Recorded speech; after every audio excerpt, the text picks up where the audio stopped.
Okay. And I saw your one about the sponsorship.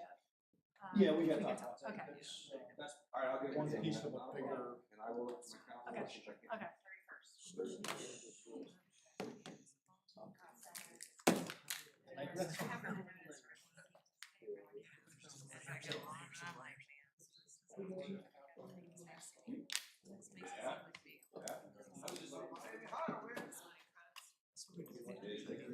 And I was thinking, you know, all the schools that you find, all the schools.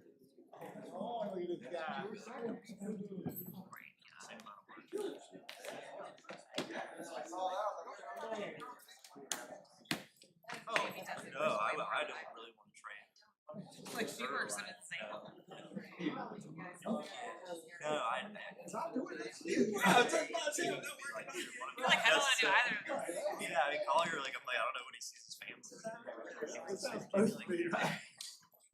I told him. Come on stage. If this happened, like, Pete, go take the time to do it. I know. Explain to me how to spend time with the kids. That's it. I wonder if it's fair.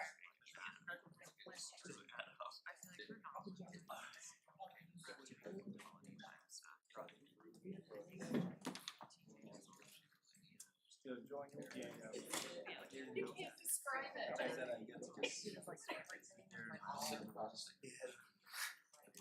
Definitely, you're right.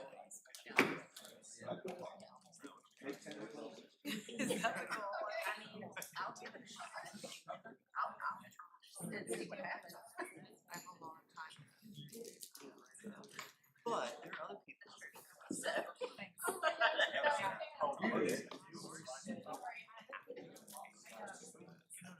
Go to the house.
I call this June 24th, 2025 meeting of the Morrisville Town Council to order. Thank you to those here in person with us tonight, those watching via live stream, and those who are watching a recording of this meeting. Our town mission statement, which helps guide our decisions tonight and into the future, is connecting our diverse community to an enhanced quality of life through innovative programs and services. Officer Thompson is our Sergeant-at-Arms for this evening's meeting. We thank you for your attendance and for all the other first responders who are here this evening as well. This evening, Councilmember Rao will be leading our invocation. Councilmember? Thank you, Mayor. Please bow our heads in prayer. Let's take a moment to pause, reflect, and unite in spirit this evening. We pray for peace in the Middle East and also for any soldier who serves our nation. We pray for Chief Peter Costa and his family as he retires from the town of Morrisville and thank him for his service to our town. Tonight, as we gather in service to our community, we do so during a season that reminds us of both our progress and the great work still ahead. This month, we commemorated Juneteenth, a day that marks the delayed but powerful promise of freedom for Black Americans. It calls on all of us to continue striving towards justice, equity, and the dismantling of barriers that still hold people back. As we celebrate Pride Month, let us continue to honor the courage, resilience, and love of the LGBTQ community. It reminds us that our town, our state, and our nation are strongest when every person is embraced for who they are, without fear, without discrimination, and with full dignity. As leaders, may we remember that true community is built on inclusion, where every voice is valued, every family belongs, and no one is left behind. May we have the wisdom to lead with compassion, the courage to stand up for justice, and the humility to listen to those whose struggles are different from our own. Together, let us honor the sacrifices of the past, confront the challenges of the present, and build a future rooted in dignity, equity, and hope. Amen. All who are able, please stand as we recite the Pledge of Allegiance. I pledge allegiance to the flag of the United States of America and to the republic which stands one nation under God, indivisible, with liberty and justice for all.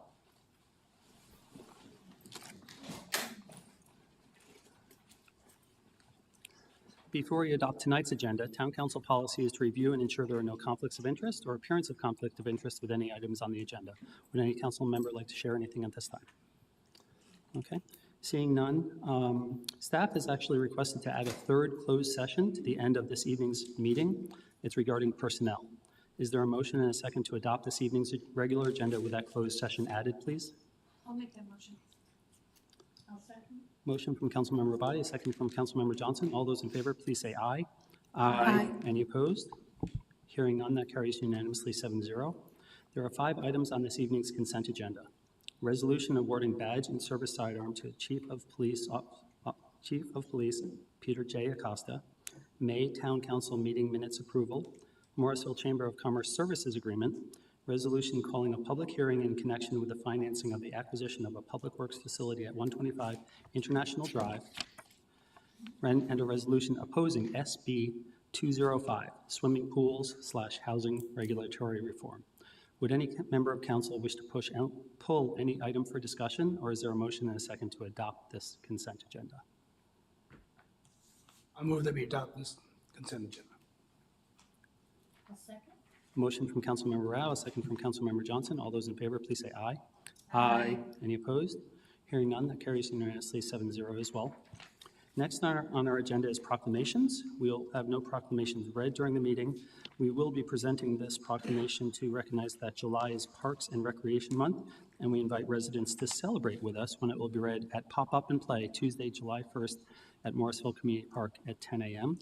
Join us every Tuesday morning at 10 a.m. at Morrisville Community Park for Pop Up and Play throughout July. And that was the proclamation recognizing National Parks and Recreation Month. Next on the agenda is Morrisville Speaks, public comment.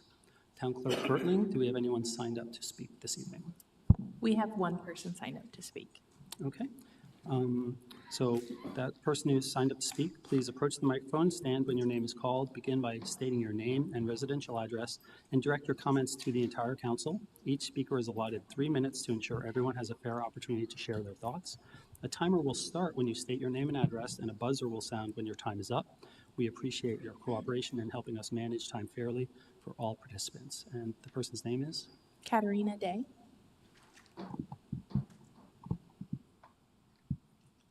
Katarina Katarina Day, 130 Cuthbert Circle, Cary, North Carolina. Katarina Day, 130 Coatbridge Circle, Cary, North Carolina. Hi, I'm Katie Day. Tonight is the last Morrisville Town Council meeting during Pride 2025. Pride is in memory of the protest against the harassment and violence police inflicted upon the queer community at Stonewall. This violence was demanded by those who seek homogeneity above all else. We trained the police for those acts of violence in the name of the law, not what was just. The police started their terror training when this country believed some humans were property, not people. What are we doing to make sure this violence and harassment never happens again? What can we, as residents and visitors, do to maintain a civil and kind atmosphere in Morrisville? 3 years ago, I chose to live a life to its fullest because I found out I flunked puberty and needed to retake it. That thrust me into amazing local communities similar to Stonewall, communities where the actions of misguided parents and cruel people forced too many to dire financial straits. Communities where poverty and violence in the name of greed disable too many. These communities highlight the need for housing that everyone can afford, wages that enable all to thrive, and transportation that benefits all in ways you cannot yet imagine. Housing depends on sane land use. Land use works when the folks decide walking is more convenient than driving or riding. What are we doing to identify neighborhoods where cars are mandatory? What unmovable pieces have we considered moving to change the mandate? Transportation depends on mass transit. Mass transit succeeds when the wealthiest prefer walking and riding over driving. And everyone, including employers, contribute to its support. Are we engaging in conversations with the wealthiest individuals and employers in the area about what will make walking better than riding and better than driving for them? And within tonight's agenda, we see the town has a better chance of getting what it needs when it applies pressure to the North Carolina General Assembly. What pressure has the town considered to ease housing and transportation? A little bit of housekeeping. The LGBTQ plus Dems of Wake County requested a response about Morrisville Music in the Park on June 6th. When will we hear that? I asked questions as well last meeting. When will there be a response? Thank you. Thank you. Town Clerk Bertling, you said there's no one else signed up. Is there anyone here in the room who would like to address this body for up to 3 minutes on any subject of your choosing? Even if you didn't sign up, that's fine. Okay. Thank you very much. And as a reminder, we encourage the submission of written comments as they offer a valuable way for community members to share their feedback as well. We have two presentations scheduled this evening. We now invite Town Manager Zudema to the podium.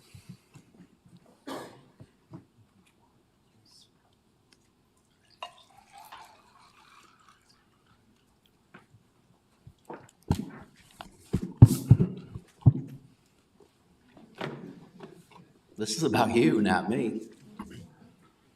Good evening, Mayor, members of council. Thank you for a few moments tonight to recognize and I hope celebrate our police chief, Pete Acosta, as he wraps up a 31-year law enforcement career, the last 7 of those with the town of Morrisville, and the last several as our police chief. And I'm sure the last several only feel like 10 or 15, so no worries.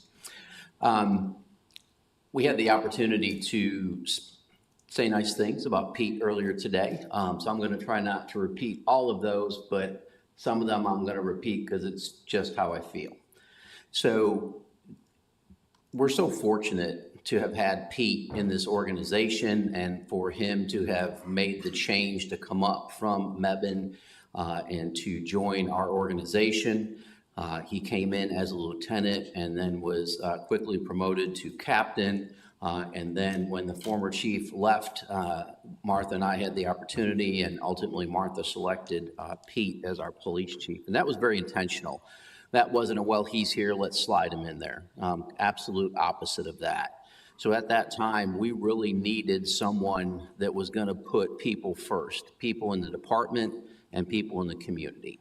And Pete's done exactly that. And he did that before he became the chief of police. And my understanding is, after hearing some things earlier, he's done that through 31 years of his career. But he certainly did it as our police chief. And so he has made, incredible strides in terms of where the department is at today. They are a, 21st century police department providing professional policing, community policing throughout Morrisville. And they're also, he has taken steps to continue now to develop staff from within. So where we haven't always had that succession planning, that is coming now. And we've started to see that in some of the supervisors, and rumor has it we're going to continue to see that coming forward. And as I mentioned, earlier, and so that speaks to Pete and others in the department, but you need that leadership, you need that vision, you need that taking steps to make things happen. And so Pete, that'll continue long after you're not here anymore. That's legacy. And that's where you'll be able to stop in hopefully once in a while and, laugh at those of us that are still working full time, but also acknowledge and take some pride in who you've left behind and where they are in their careers and what they're doing for this community. So we're very appreciative for that. Also mentioned earlier, and I think it's really important to say again that, Pete was the right chief that we needed when we selected him, but he was also the right person. And in some cases, Pete, the person, has been as or more important than Pete, the chief. So he's just the best of the best in terms of people. He's someone whose word you can trust. We've had more than one conversation about ethics and integrity and who he has been and who he is as a person. And again, that's not just in his policing career. That's how he handles his life and his family and his other things. And again, and speaking of him as a person, he gets excited in some of our conversations about policing and about Morrisville and the good we do. But I think the most excited I've ever seen him is when he talks about his family, and particularly a certain son that's out in the audience, who I only met earlier today, but I feel like I know from all the stories I've been told and all the good information I've heard about baseball and beaches and time together. And so really excited that maybe you'll give yourself a little bit more opportunity to do some of that now that you won't be here, 60 or 70 hours a week. But we're so happy for you. And we're going to have a little parade of people up here. But I'm going to start, and it honestly seems very, very inconsequential to try to give you something that recognizes 31 years of law enforcement service and 7 years of service with the town, and particularly, right next to me on the leadership team. And I mentioned earlier today, people ask me, well, what worries you as a manager? What do you sleep over? And it's not this police department. And that's largely in part to the leadership and to what Pete has done and what will continue to go on after Pete. So having said that, I do want to offer this to Pete. So this has the Morrisville Live Connected, Live Well logo. The town of Morrisville, North Carolina, presented to Peter Acosta in recognition and appreciation of over 30 years of service to the state of North Carolina with 7 years of service to the Morrisville community. Pete, congratulations. Thank you. We'll put this back in a gift bag and save that for later. So I'm going to turn it over to our assistant town manager, John Letney, who has had the pleasure to work directly with Pete for the last, 15, 16 months since John's been with the town. And after that, we're going to bring up some folks that are dressed similar to Chief Acosta and let them have a few things to say, and we'll go from there. John? Thank you, Manager Zudema. Mayor, Council, good evening. It has been my pleasure to work with Chief Acosta over the last almost a year and a half, and to have known the chief somewhat before that as well. But tonight is my honor to represent the governor of the state of North Carolina, Josh Stein, and present to Chief Acosta the Order of the Longleaf Pine. Since 1963, North Carolina's governors have reserved their highest honor, the Order of the Longleaf Pine Award, for persons who have made significant contributions to the state and their communities through their exemplary service and exceptional accomplishments.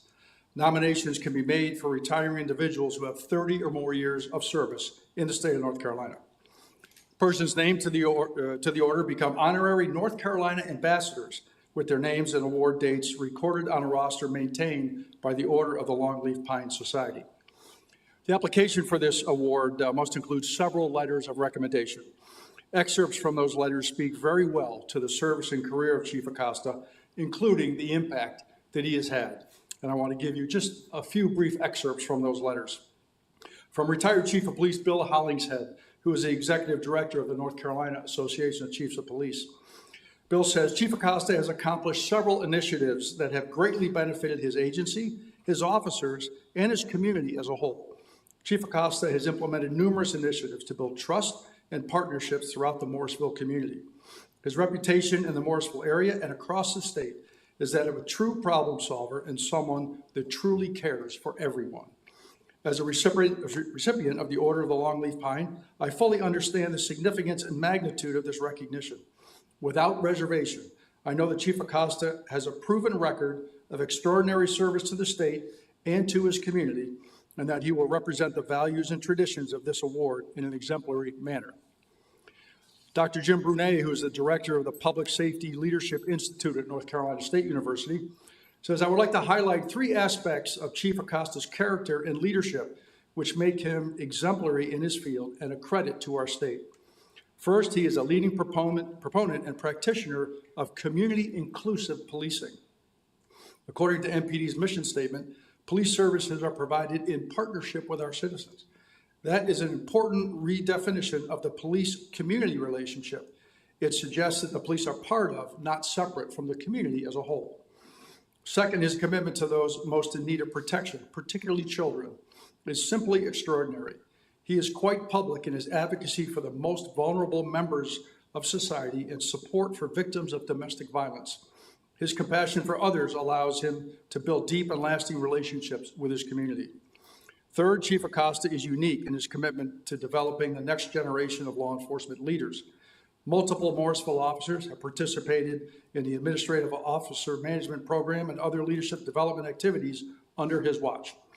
Morrisville police personnel are not only highly trained and respected, but broadly representative of the diverse community they serve. Chief Acosta has been purposeful in building a police force that is prepared for future public safety challenges in a rapidly changing state. And then finally, you have heard from our town manager, and we heard from him earlier today, but he also provided a letter of recommendation and says in that letter, Chief Acosta has embodied the ideals of civic leadership, service, and accomplishment during his career. I have found him to be a person who prides himself on being an ethical, engaged, and community-focused public servant. At the same time, he is a humble individual who sees the good he does for the community as his responsibility rather than a task to be performed. He has been a leader in celebrating the diversity of our community and has consistently made efforts to reach out to and collaborate with those in our community who may not fully appreciate the role of law enforcement given their diverse backgrounds.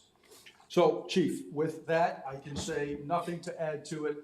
Wonderful accolades from people who know you, who have worked with you, and most importantly, seen the impact that you and those under your leadership have made in this community and beyond. So again, it is my honor to present to Chief Peter J. Acosta the Order of the Longleaf Pine.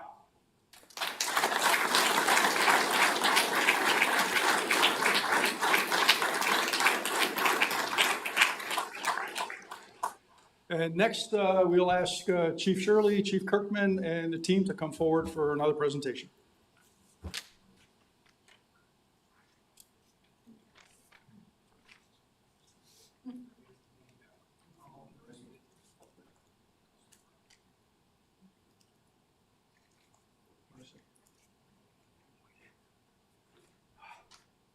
So thank y'all for the opportunity to speak real quick.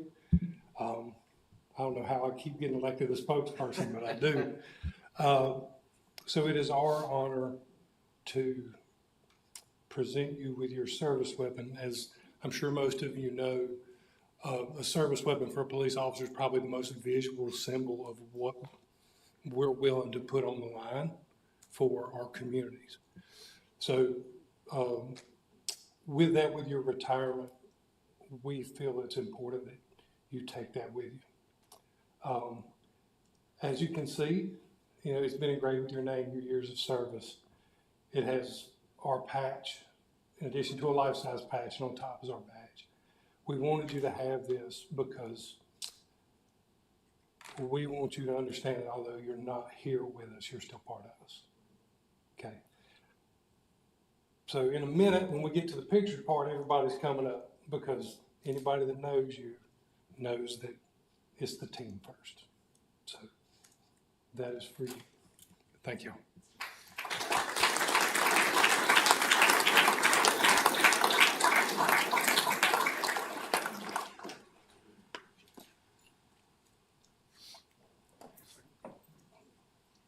And if I may, just to clarify, those were not field promotions. I understand I used the word chief instead of Captain Shirley and Captain Kirkman, but thank you both. Your leadership is well-known, and of course, under the chief's leadership, you've done very well.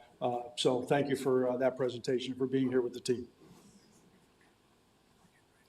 So as they gather, we're going to turn it over to council if you would like to offer any comments to our retiring police chief, Pete Acosta.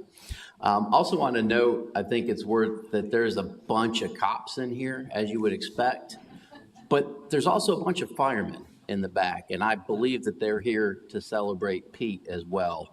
And, you know, you always hear the joking back and forth of who's better, who's quicker, who's whatever, but particularly in this community, they do nothing but work well together. And so this is just a small example of that. But I'll turn it over to you, Mayor, and to council for comments, please.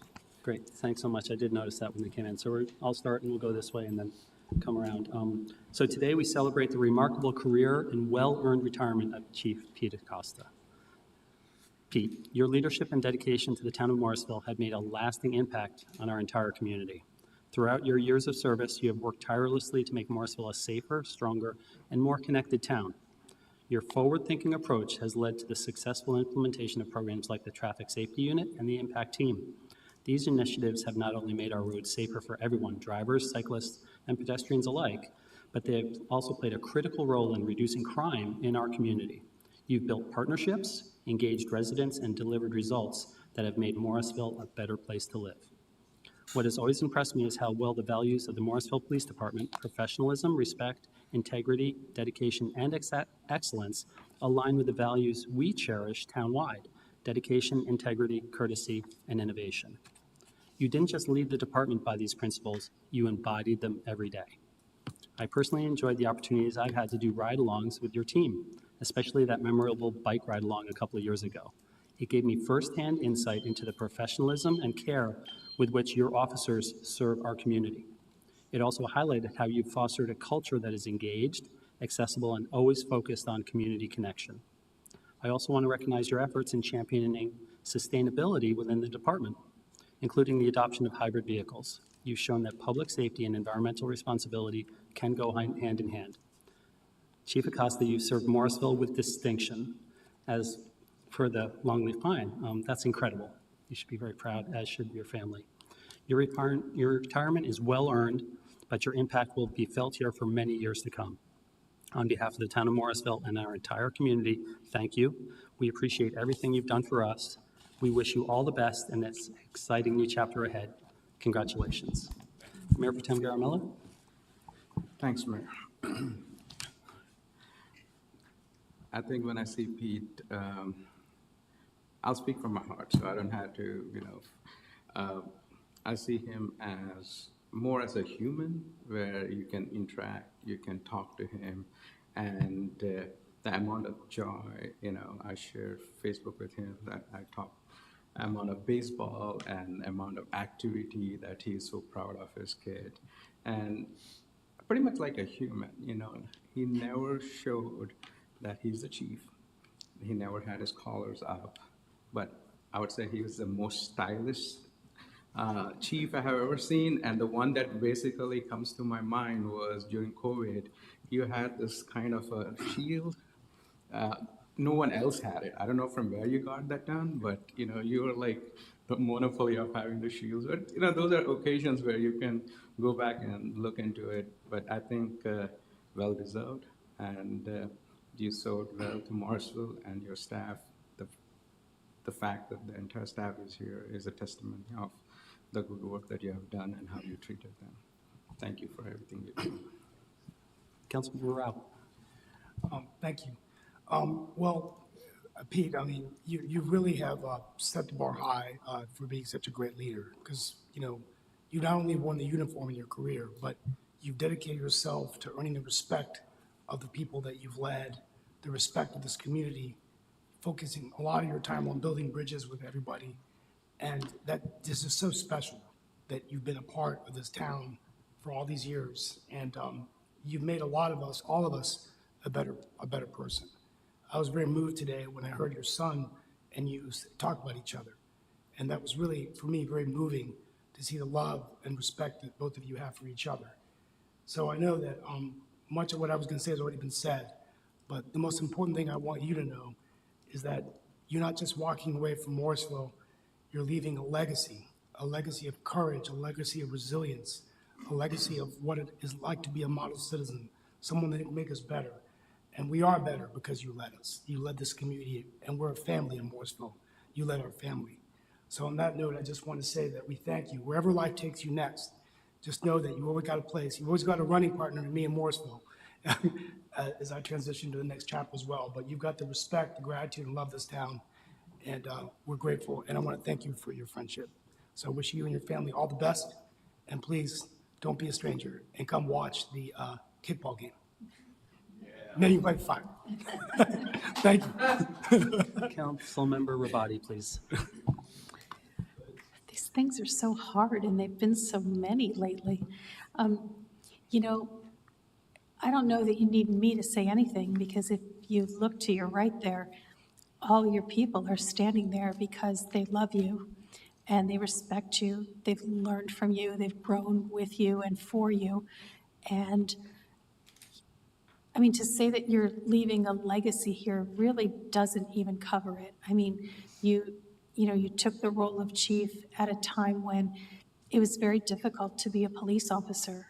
And, there was community mistrust, fairly or unfairly. And, just watching you these past years, building that trust back and just getting out there in the community and just giving it everything you had every day has really been, it's been a masterclass in leadership, really. And we will miss you so much. And I think that's it. We'll miss you so much. Councilmember Fender, please. I was really hoping I'd get to go first because I have a lot I wanted to say. But I first met Chief Acosta in the Morrisville 101 class, and that Ann and even Brandon were in, and I really appreciated during that time. I took an immediate liking to you because you had a sense of humor, and you were also very humble. And I think that theme has proliferated in everyone's comments. But I wanted to share that. So at the end of Morrisville 101, or your presentation, you gave all of us a challenge coin. And I had only just recently found out what these were about. And so and this is the only challenge coin I have. So I'm very, very proud of it. And I think I shared this with you because that was when Ann and I were campaigning the first time. I kept this in my pocket all day during election day and hoping it would bring me luck. And then I did it again when Ann was running 2 years ago. I kept it with me as well. So this means a lot. I did want to offer comments as well about, I do appreciate your humbleness and your approachability. And, I really appreciated, after my son went off to college, you shared what you went through. You were the only other person I knew who was in a similar situation as me, being a single parent and having your only child go off to college, and just how devastating that is. And I really appreciated you telling me about your experience as well. That meant a lot to me. And Cody, your dad cannot be more proud of you. I've I've watched you grow for the past 6 years, and he just loves you beyond belief. So, and I hate that you're leaving. I'm really, really bummed. But like everyone else has said, you leave a legacy. Hope to cross paths with you in the future. Councilmember Scroggins Johnson. Chief Acosta, thank you so much for your service to our town and for your service to the state. The Longleaf Pine is well earned, and we are lucky to have had our time with you in the town. I wrote several descriptive adjectives as I was thinking about my comments tonight, and I've heard almost every single one that I wrote down. So I'm going to read some of them to you that should resonate clearly with everyone. You're an approachable leader. You know, even I'm a little bit standoffish and nervous about law enforcement, but you're right, walked up, introduced yourself, connected, made some small talk that immediately put me at ease and understood your vision and your passion for law enforcement. And if you can do that in less than 30 seconds, what an incredible, time you must have had with your team and helping them understand the value of connecting with people. Connected is another word that I wrote down. The connection that you brought to the department, it was above just connecting one-on-one with people. You expanded your reach through social media. There are some really cool videos that you inspired people to kind of create and connect, and we worked through the challenges of the pandemic together, and we could not be face to face, but we suddenly were seeing some very innovative ways of connecting our community and understanding challenges through the eyes of our law enforcement. So that creativeness resonated so much with me, and I'm sure with many of our public as well. You're community focused. You're very proud of your community with the town, with your team, and the expanded community in Wade County and beyond. So we really do appreciate that. You do something that not a lot of people can always do. You listen. You not only share information, but you hear and you ask. And that is really appreciated because listening really helps show strength, and it also builds trust. So thank you for listening to us. And I'm really looking forward to hearing about your next chapter. Please know that your family in Morrisville will always welcome you home. And I thank your family for being here tonight, and thank you for sharing your loved one with us. Thank you. Councilmember Johnson. So Chief, thank you. Two very simple words, but thank you so much for your dedication to the town of Morrisville. Thank you for filling some really big shoes when you came in as chief. You not only filled those shoes, but you took that role to another level, and now you leave bigger shoes for the next chief to fill. And thank you for you have a legacy in this town that will live for a long time. I've repeatedly said over the years that I am incredibly proud of the Morrisville Police Department.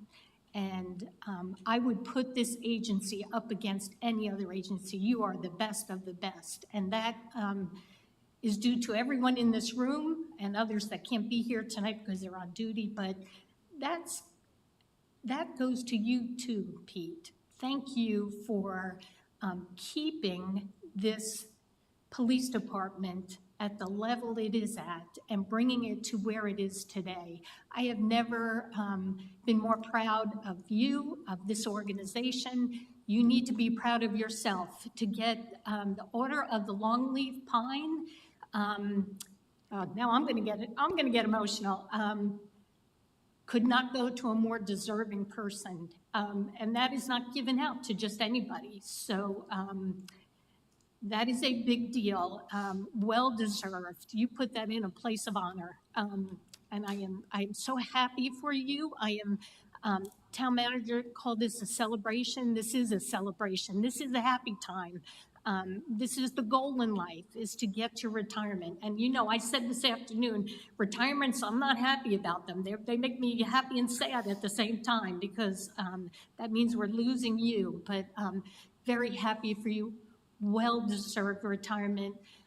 I wish you and your family all the best in your next chapter. There is way more to come, and you said that. There's way more to come for you, and I know that. We all know that, and I agree. Once a part of this Mooresville family, always a part of this Mooresville family. So, thank you. And the last thing I'm going to say is, I appreciate you. You have said that to me several times over the years, and that means a lot to me. So I appreciate you as well. I always have. So thank you. Town Manager Zuderman. Thank you, Mayor and Council. I'm going to turn it over to the guest of honor here to see what he can get through. And then once we do that, we'll take some pictures.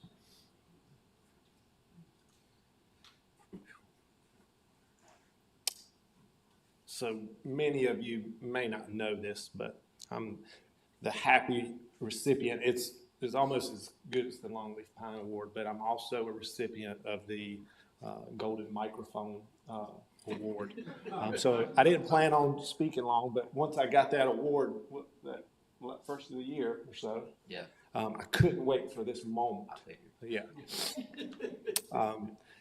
Council, Mayor, thank you for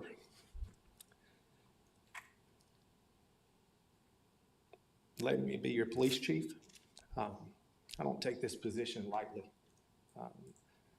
I have a high level of respect for the folks that I work with, and I'm not just talking about the ones that carry the guns and wear the badges. I'm talking about the ones that get to sleep at night too.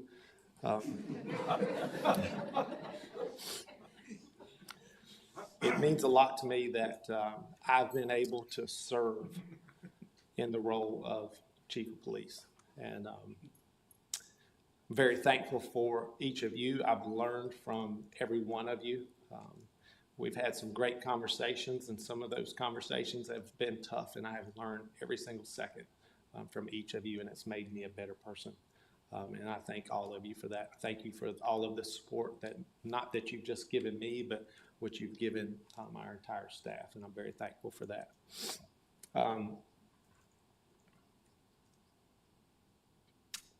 I've said it many times, and I wish I had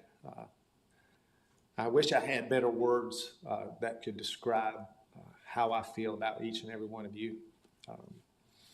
I am so proud to have served as your chief, and I hope that when I'm gone, you all will continue your growth and development and your success. I have enjoyed just being beside you and watching each of you grow, and I look forward to those phone calls and those text messages as you continue on, and so I can come back and visit and share in your success.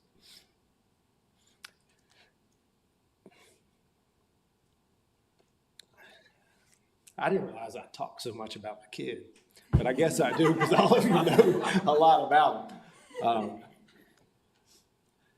I served 30 years, over 30, and there's some times I missed ball games, and there were times that my son had to sacrifice, and those things never went unnoticed. And though we spent a lot of time together and we do a lot of fun things together, there was some sacrifice there. And,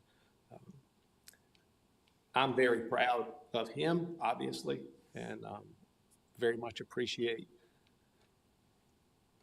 your willingness to sacrifice so that I could serve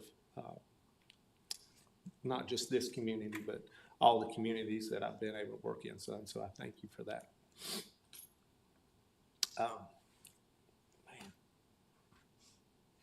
I don't even know what to say about that, Brad. All right, I'm gonna call it quits. I am gonna ask, one thing. We're gonna take some pictures. But I'm gonna ask our firefighters to come up with me. You know, there's one thing that I appreciated so much when I came here is the relationship that the fire department and the police department have. And it is very unique. I've never experienced that before until I came here. And we joke and we have a lot of fun with each other, but there is a very genuine closeness between these two departments of taking care of each other. And it's very much appreciated. So I really would appreciate if you guys would come up with us and take some pictures with us. All right? Thank you. Thank you all.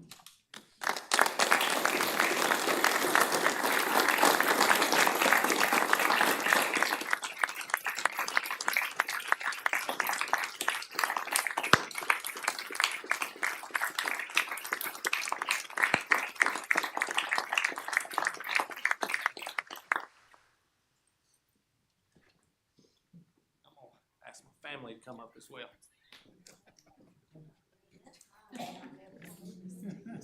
Let me take the ship's wheel with you. You have the family, so you better be taking that ship's wheel with you. I know a few that,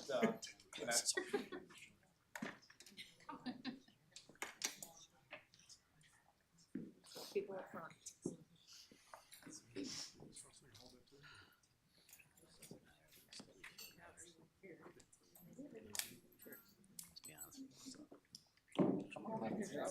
Things come around on the side.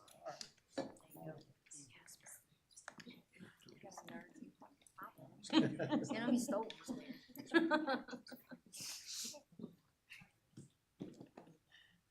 Y'all shift this.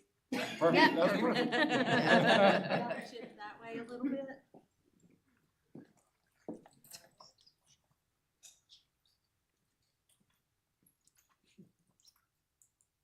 Everybody hold, I'm gonna take a few. Captain Kirkland, can you slide to your left or right just a little bit? Thank you. All right, just hold there. Thank you.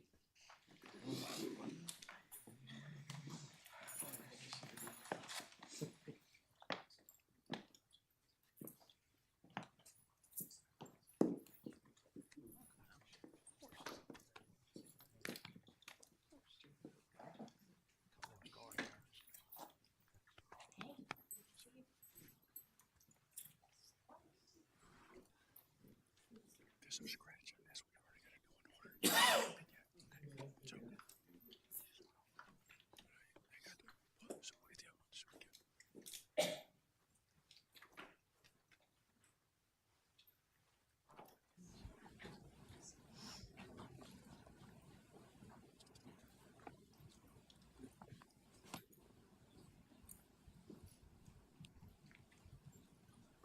Well, that was very moving. Thank you all for being here for that. We now invite Kyle Cooper, Capital Project Manager, and Mark Spagnoli, Engineering Director, to the podium.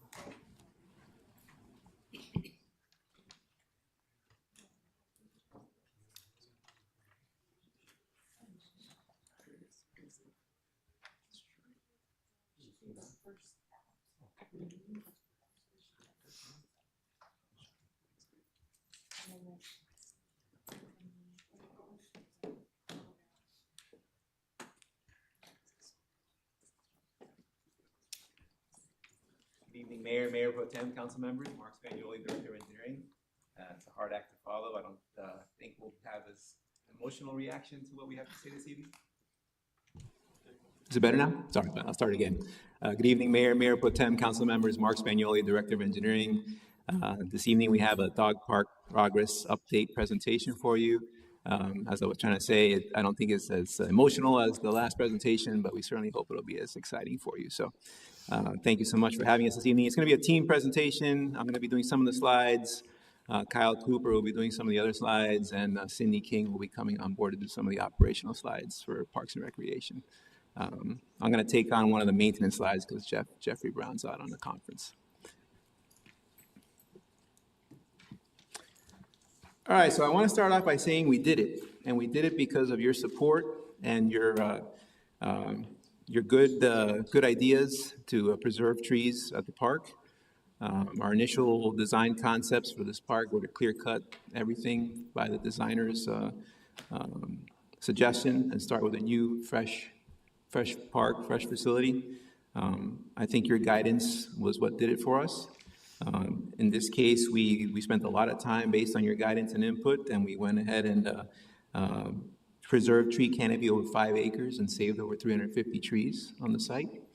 And honestly, the site looks spectacular. When we finally open the park, I honestly feel it's going to be the best park in Wake County for dogs. And it's going to be a beautiful amenity, part of our town center district. You're going to be able to go enjoy town center, take your dog over for a walk, and go into nature like you would have never expected. So super excited, and I'll let Kyle take you into the details. But thank you again for the support and guidance on the dog park.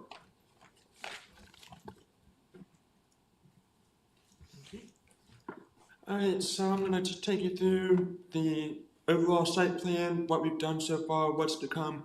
So we'll kind of go through these next couple of slides here for that. So just as a refresher, this is the current site plan for the dog park. We've got the parking lot, the access on Franklin Upchurch Senior Street, large dog play area, small dog play area, water fountain, entry plaza, greenway connector, the whole 10 yards. So it's turning out really well, and I'm gonna go through couple of things for the project. We focused a lot on sustainability for the dog park, and as Mark mentioned, we saved about 5 acres of trees across the entire property, and we also were making sure that we kept the area as natural as possible to maintain overland stormwater runoff within the floodplain. There's spaces for 3 EV chargers on site in the parking lot. That'll be ready once we get the EV chargers for those areas. We also made sure to include native plantings within the landscaping for the landscaping around the parking lot. And we've also got recycled plastic benches within the dog park area, about 5 of them, for sitting underneath the tree shade. So the main site elements that we have are 2 dog water fountains and benches within the main seating area on both the large and small dog areas.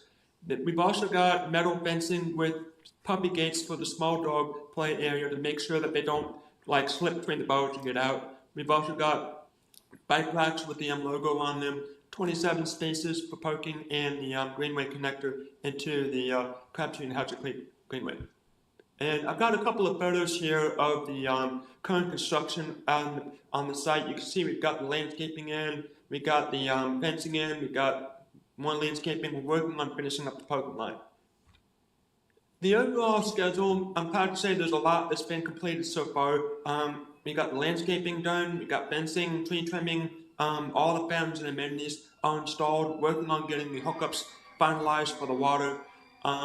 We're in the middle of getting the asphalt pours for the parking lot done and the curb and gutter finished up for along Franklin Upchurch Senior Street, as well as installing a sidewalk along Franklin Upchurch Senior Street to tie into the Sikh temple that's being built next to it.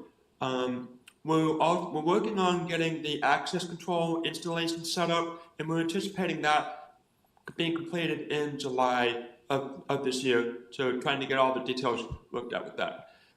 We are aiming to have a soft opening for the park in August. That's going to be, in terms of hours, going to be sunrise till sunset until we get the parking lot lights fully installed. And the park opening is contingent on making sure that we have all the access control and final inspections, making sure everything is good to go on that front. We are working with Duke Energy to get the parking lot lights and the street lights installed. That's, from what we've heard, that's going to happen in August. There's been a couple of material shortages, tariff impacts, so we're trying to work through those and make sure that those are still on schedule. So,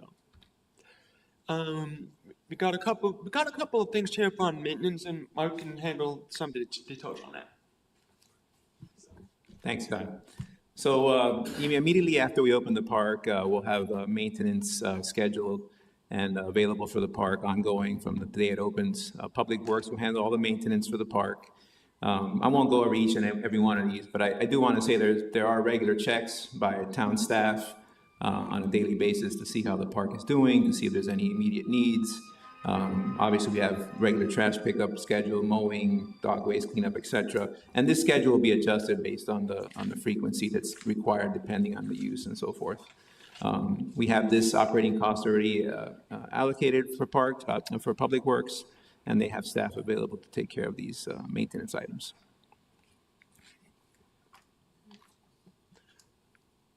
Taking a quick look at our project budget and cost, the town allocated $1.575 million for the project.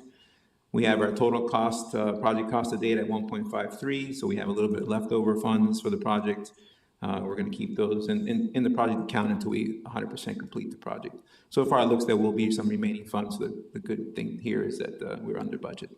And we have our annual operating costs as we estimated on the previous slide.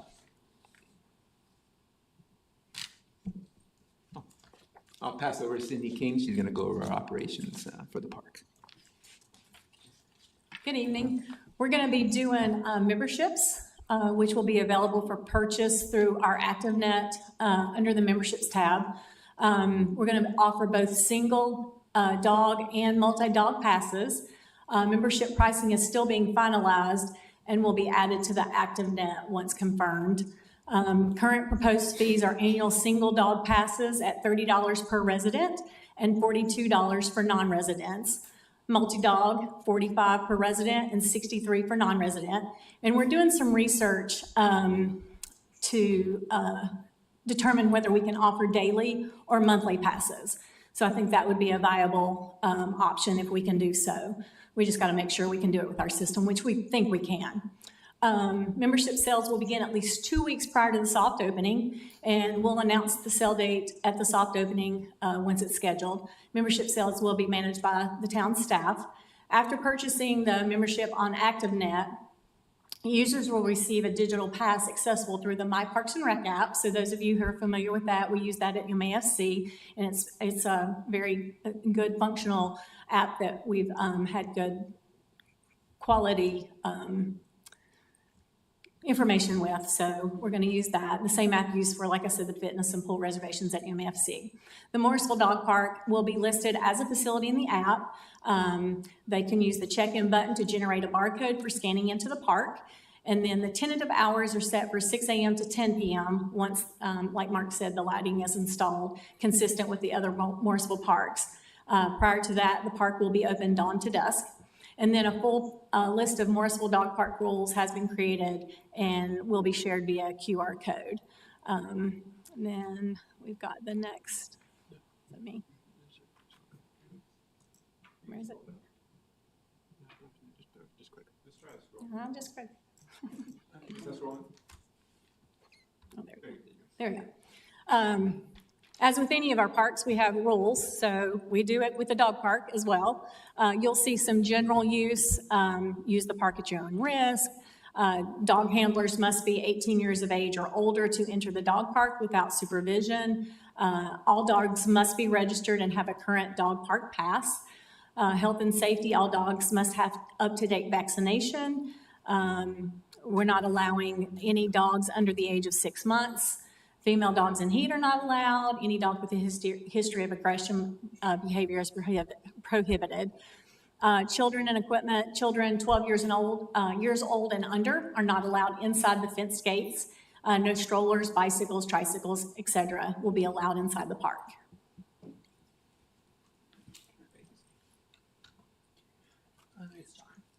So we are working through, the town staff is evaluating a couple of different sponsorship options for the dog park. So that's still in progress. Until we can get something finalized and executed, we're temporarily calling the park the Morrisville Dog Park until we get a sponsor and we can establish like the official naming conventions for the actual park.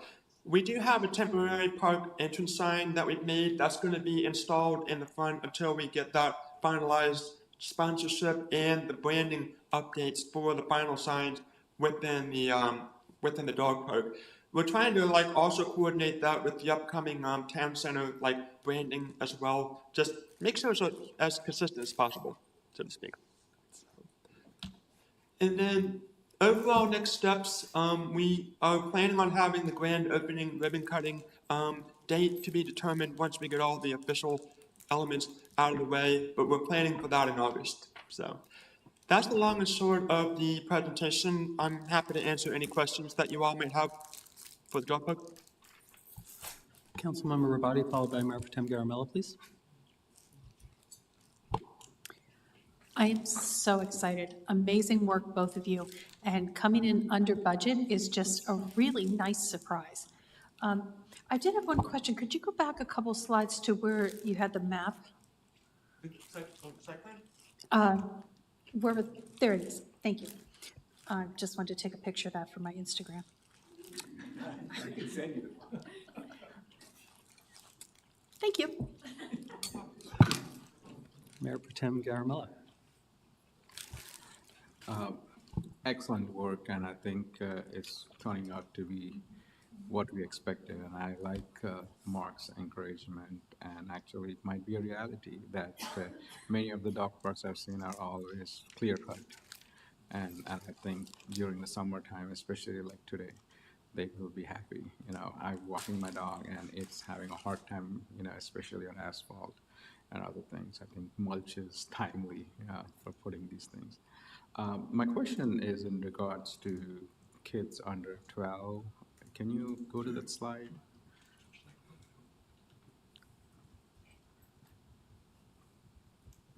Yeah.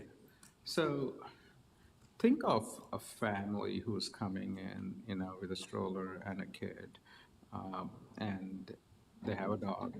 So basically, the parent will be inside, and like a minor will be outside.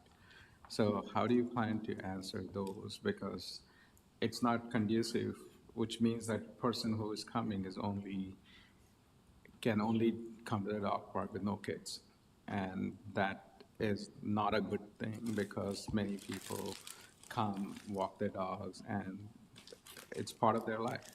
So just was not curious with that rule there. That is definitely something we can look into and look at that age range. Yeah, because otherwise the problem is you have to create a kiddie park for them to play and then the others to play. So it becomes just a logistic nightmare to manage the whole thing. Because I think kids, dogs are not aggressive towards the kids until otherwise. So they will be sitting, and for a mom, you know, with a stroller and the kid, I think it's worthwhile to allow that. Is my 2 cents. Thank you.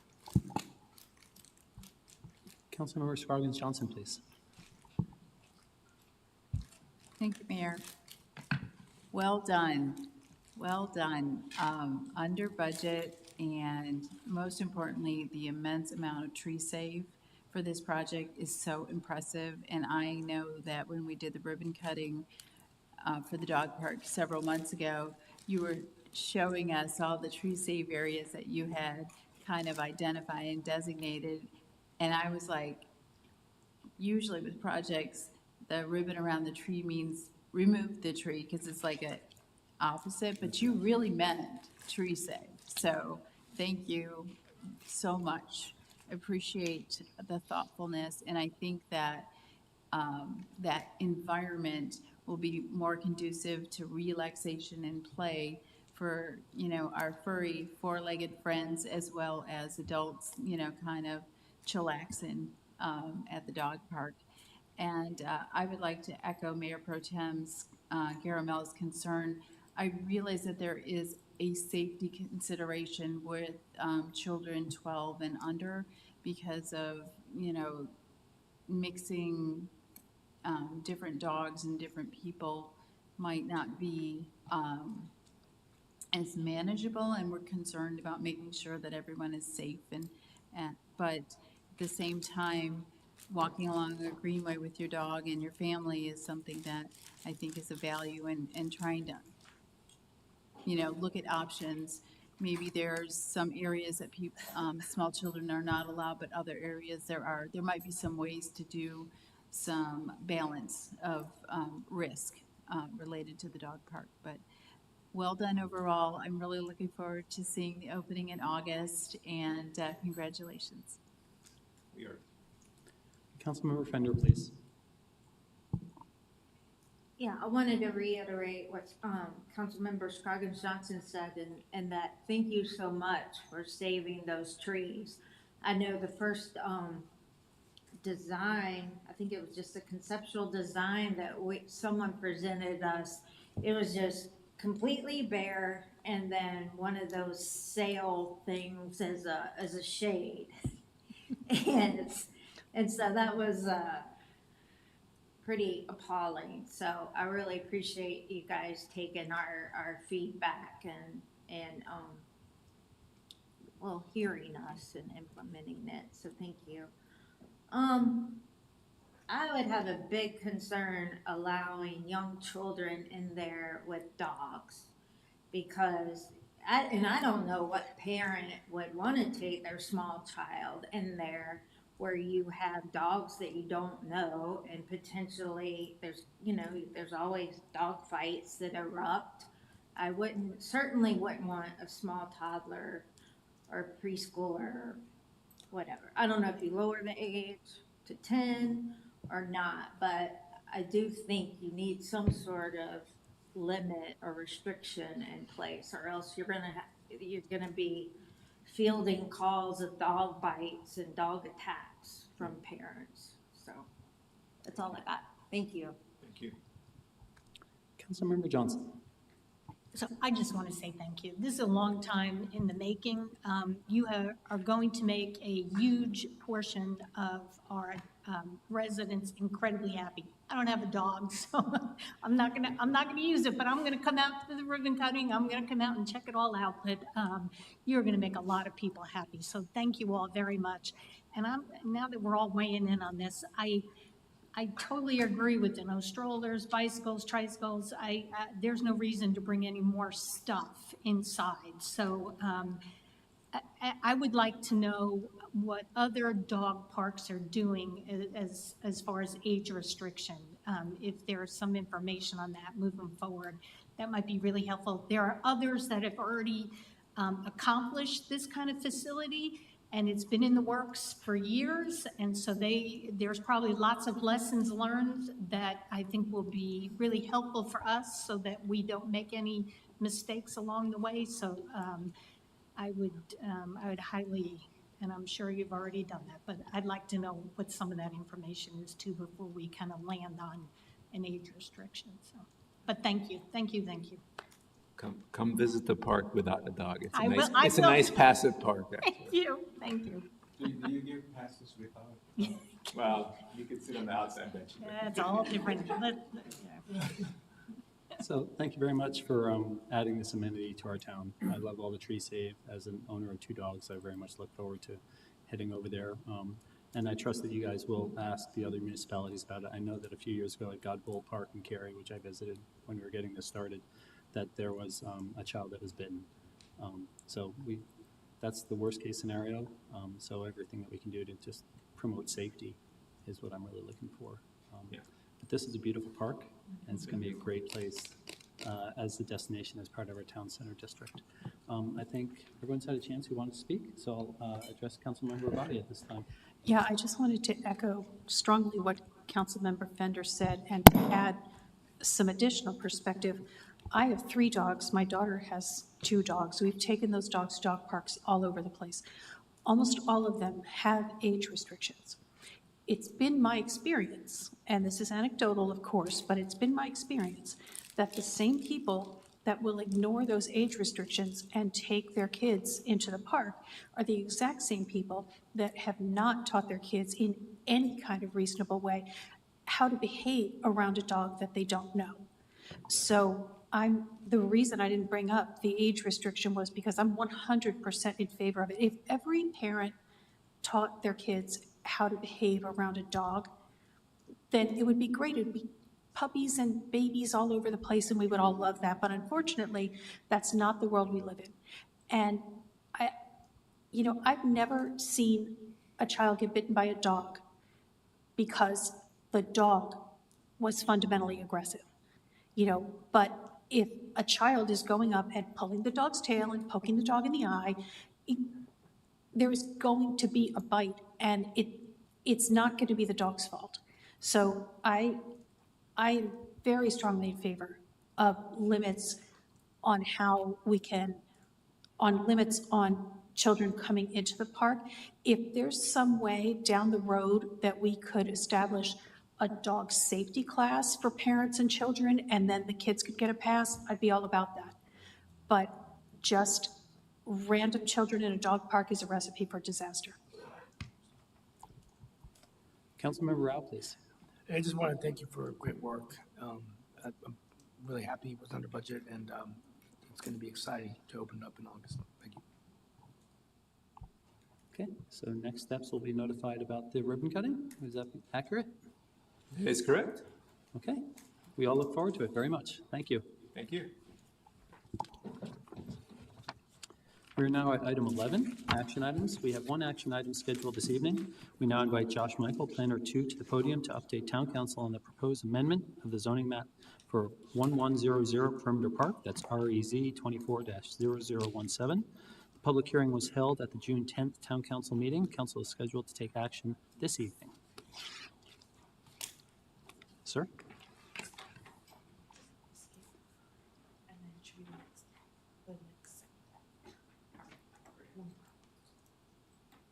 Okay, thank you. Good evening, Mayor, Town Council.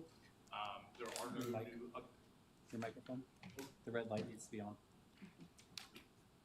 Press the red Oh, light. thank you. Thank you, Mayor. Good evening, Mayor, Town Council.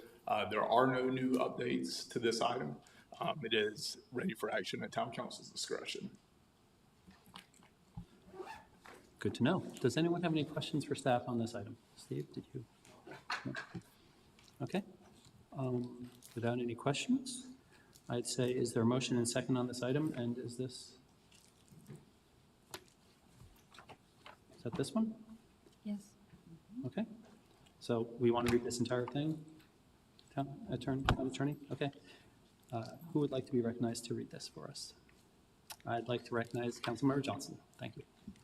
So I find the proposed zoning map amendment to be consistent with the town of Morrisville's comprehensive plan and in the public interest for the following reasons.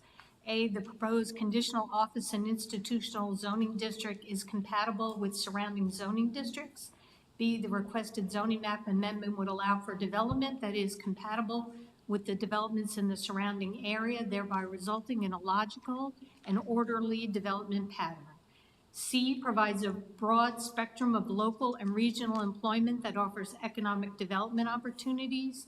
D, the rezoning is consistent with the vision and goal of the land use plan of promoting fiscally responsible development by strategically managing and promoting development that is fiscally responsible and reflects the needs of residents, local business, and employers.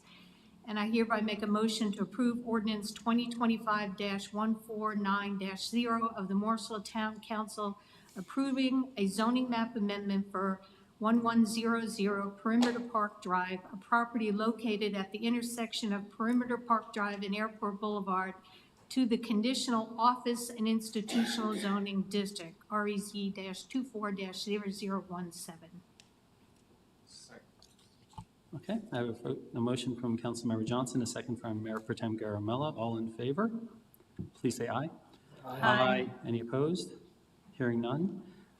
The motion carries 7-0 to approve ordinance 2025-149-0 of the Morrisville Town Council approving a zoning map amendment for 1100 Perimeter Park Drive, a property located at the intersection of Perimeter Park Drive and Airport Boulevard, to the conditional office and institutional zoning district, REZ 24-007. Thank you very much for your help, and thank you to the applicant for being here in case we had any questions. Appreciate you.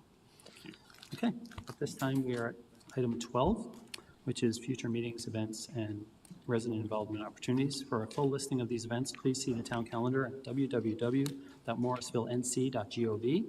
So for council comments, we're going to begin with Councilmember Rao sharing first, and they'll be followed by Councilmember Scoggins Johnson, please.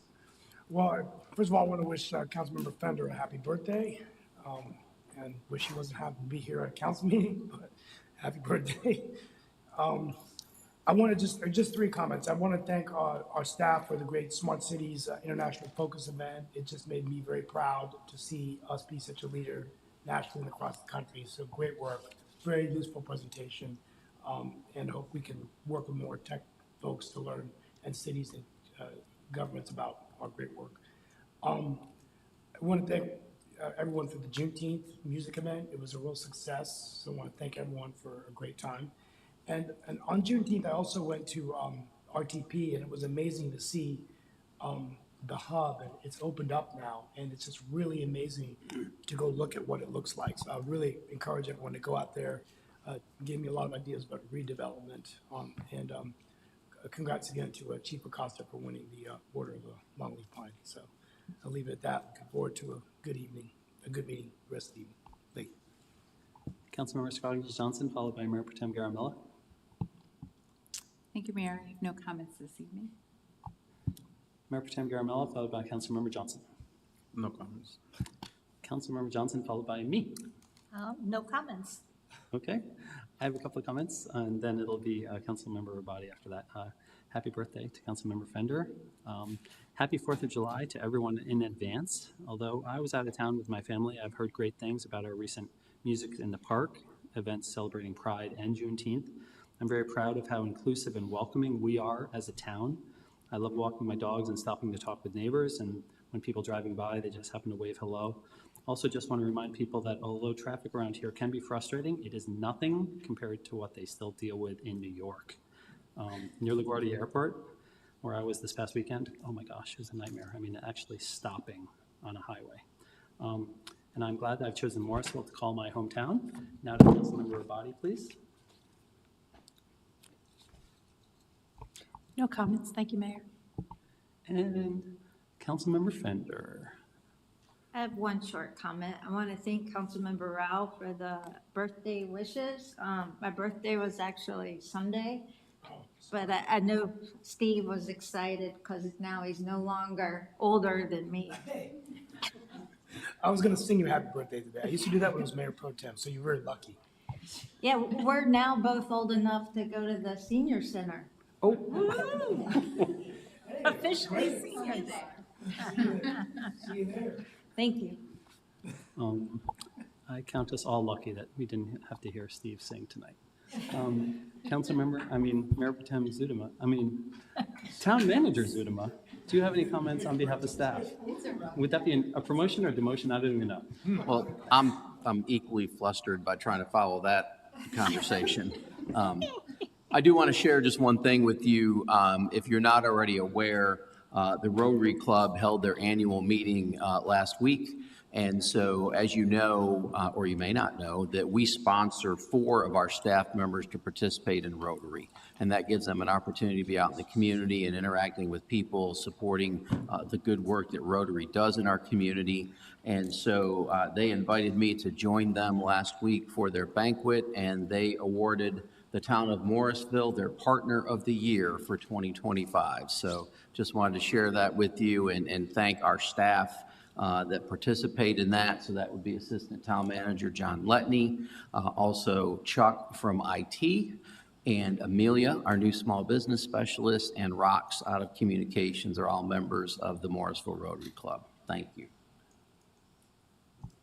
Excellent. Great group. Thank you very much for supporting that. Now we're going to go ahead and take a 15-minute break. It's 7:14 right now, so let's please reconvene at 7:30. Down at the table, please. Please bring your microphones and your blue placards. Thank you all very much.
Okay. We're back in session now. We have 3 work sessions scheduled this evening. We now invite Town Clerk Kyla Bertling to the table to facilitate our discussion. Good morning, Mayor, members of council. Tonight we're going to be talking about a review of your proclamation policy. The guiding policy that affects this discussion is your town council policies and rules of procedure, and that's Rule 25, requests for ceremonial documents. And our strategic plan alignment is goals 3 and 5. So your policy has several different ways to request a proclamation. It also has quite a few guidelines that give staff a lot of direction to implement that policy and also to help protect the importance of that document. What we're talking about tonight is specifically how you all as council members can request proclamations. So there is a kind of standard request that everyone follows where council requests, a council member requests, and council presents collectively. That's how tonight's proclamation for National Parks and Rec Month, that's how that one was. And then there's this third option that's used more infrequently, and that's council member requested, council member presented. And because of that unique nature, you all have limited yourselves where each member can only do 2 of those proclamations annually. So just looking at that a little closer, requested by a council member, presented by council. The deadline for that is 12 days before a council meeting, 14 days before an outside event. And the reason for that is because it's presented by council. By giving us that deadline, you all have the opportunity to put that through the agenda process where we send you all of everything that's going to be on the agenda. When it's an outside event, we also include it on the agenda so you can see it, and that gives you all opportunities if there are questions or concerns. Council member presented, council member requested is a little bit different. I highlighted a couple of the requirements. That one is a little bit more unique where it is specifically recognizing an outstanding achievement to a member of the community. There are several guidelines there. The other thing is that that individual can only be recognized once every 5 years. So that's really the end of the presentation. It was more of an opportunity just to remind you all of those deadlines and see if there was any discussion.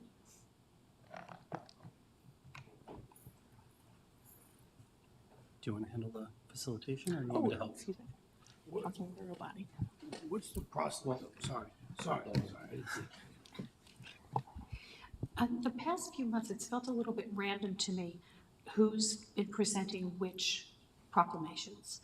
So there, and I know there's no way that you could know this, but there are the holiday proclamations. There are certain holidays that are especially significant to some of us. There are, I mean, obviously, if someone requests a proclamation, that one's going to be special to them. But I would like to have a little bit of input into, like, maybe there could be something in the agenda, or maybe we could sign up to read certain proclamations, or, I mean, I guess there's not really that many. We could just tell you which ones we'd like to read, and then you could just flip a coin if there's any conflicts. But, yeah, but I do think that I would be happy if there was some consideration given to, especially the recurring proclamations that are special to certain council members. Definitely, I can send out that list of our recurring holiday proclamations and let you all discuss who you would like to present. I know one holiday that is a specific council member.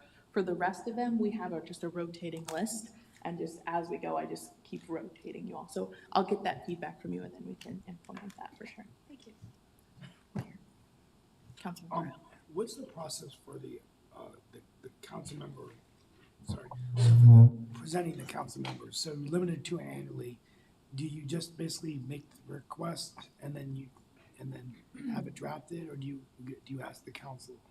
So you do not have to ask the council because it's presented by the council member individually. I ask that you still send it to my office just so we can help make sure that you're following all the guidelines and offer you some assistance. Okay. But beyond that, it is somewhat broad in terms of how you all are able to present that. And I can't remember, was it the consensus of the council that we would prefer presenting those outside of the council meeting? Yes, those must be presented outside of the council meeting. All right. Councilmember Johnson. So I just wanted to kind of add on to what Councilmember Robati said. I think rotating reading the proclamations is important, and we've been trying to do that here in the chambers. We need to do that when we're at outside events too.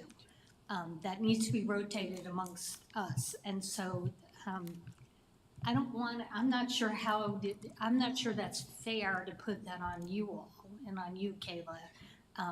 I know recently, at some of the events I've been at, we ahead of time talked amongst ourselves, and, you know, I had read one at the senior center, so for Pride Month, Satish read that one, and then at Juneteenth, Steve hadn't, and he read that one, so we were kind of doing, but I want to make sure that's clear in this document too, that we are rotating all of these amongst, because these proclamations come from council, so we all should have the opportunity to read them.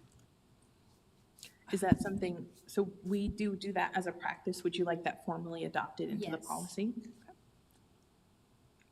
For outside events as well. That's my concern, because I want to make sure that we're really, and that, you know, not just this group, but moving forward, you know, councils and future councils too. Of course, they could change the rules if they want, but. Thank you. Both of those suggestions noted. So in regards to that, I think outside events, I think it would be mayor, and if mayor's not present, Mayor Pro Tem, and if not either of those, then it would kind of move around, because I think the residents are expecting the rare, yeah, I know, that's not what you're saying. So I'm just bringing that up for discussion. I think it makes more sense for the highest elected official to go ahead and read proclamations out in the public arena. So we can, I have one other point to make, but if we want to discuss that as a group and people just weigh in. That's opposite of what I just said. I know, so that's why I'm bringing it up, No, because I I hear don't want to that, just. I hear that.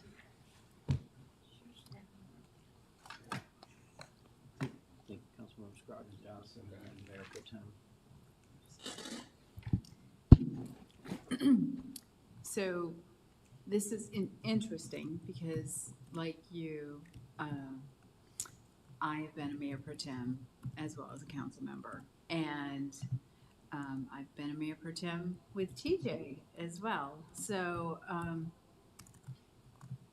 outside, I do believe that we have standardly done the mayor and mayor pro tem, and if there's none of those present, a council member will speak. However, looking at it from both perspectives, I think it was really a great honor for me as a council member when I was able to read the Independence Day Proclamation at HSNC. It was outside of our council chamber. It was read on the site where we were celebrating, and there were, you know, the mayor pro tem was there, but yet I was, you know, we agreed amongst ourselves that I would read the proclamation. So I think it's okay to have a council member that's very passionate about an outside event to read the proclamation with having, you know, the mayor and or mayor pro tem there as well. It's something we need to work out, but I think to just say only the mayor or mayor pro tem can do it might be too limiting, because we're all community leaders. So some for consideration to the council.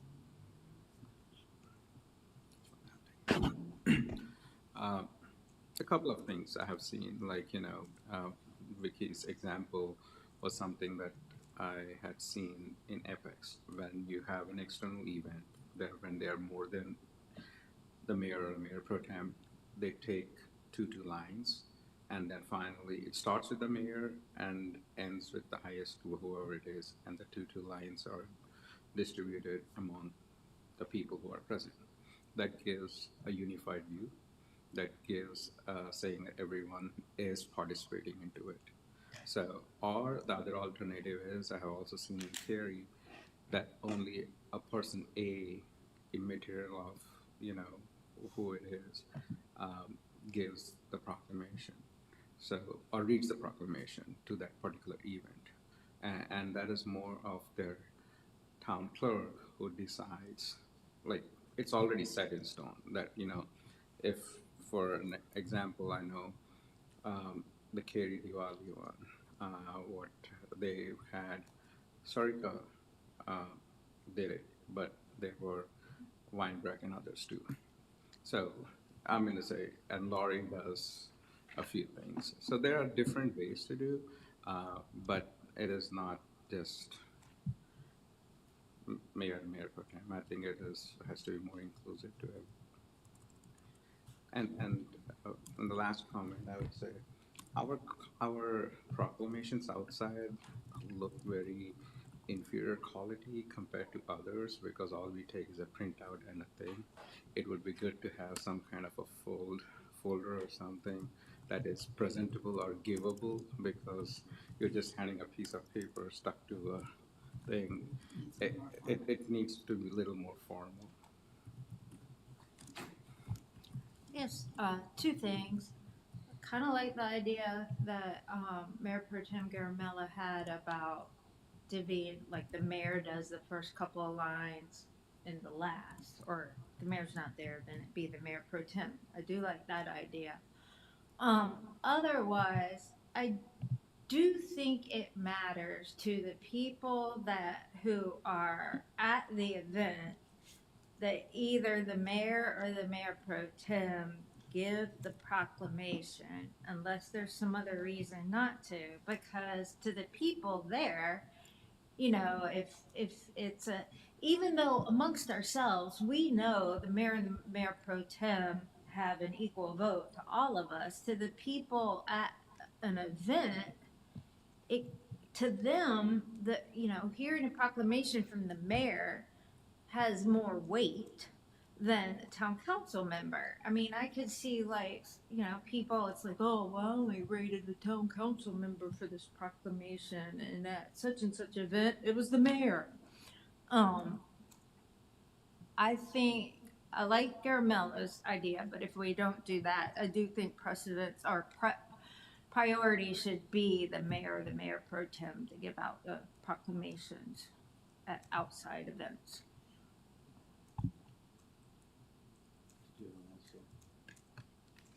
Make sure we know where we're at. You back up, Councilmember Rabadi. So I would like to see some kind of a compromise on this, because there are definitely events that I'm extremely passionate about that I would like a chance to read the proclamation for. And so I was just thinking that maybe if the mayor or the Mayor Pro Tem is there, like, let's say, like Juneteenth or Pride Day, everybody knows those are like my two big things, right? So if the mayor or the Mayor Pro Tem said we have a proclamation and we'd like to call Councilmember Rabadi to read it because she's particularly passionate about this issue, or the celebration was her idea, or whatever, whatever like the thing is. I think that might be kind of a halfway, like a compromise where they're still getting the mayor, right? But they're also getting someone to read the proclamation that's very passionate about, because like, I don't care who reads like the Groundhog Day proclamation, if it's TJ, if it's Satish, I don't care. But I mean, yeah, if there's going to be a Pride Day proclamation, I would really like to be the one reading it. So, I wonder if anybody'd be open to something like that. I like that idea. That's kind of how it was before we started the rotation by the town clerk. The mayor would sort of look at the proclamations and see if anyone was interested. We did that for internal and external. So that's where we were. I'm happy to go back to that and just sort of have the town clerk facilitate that if that's the desire of the council. I mean, I wasn't trying to take us backward. I just, No, that's not backward. It's just the way it was and it was working.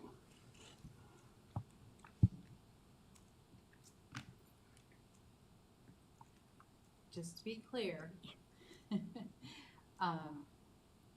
if any of us are passionate about a certain topic, we can raise our hand, but let others know too. Just say, hey, I really I'm passionate about, reading and books and, the literacy proclamations that we have. And I'd love to read it, because we now are doing more outside of meetings than inside, because we used to do up to 4 proclamations sometimes in meetings. The rotation I'm good for, in the council chamber, but the speak up should be not only in the council chamber, but it should be outside as well. Just to be clear, it's outside as well.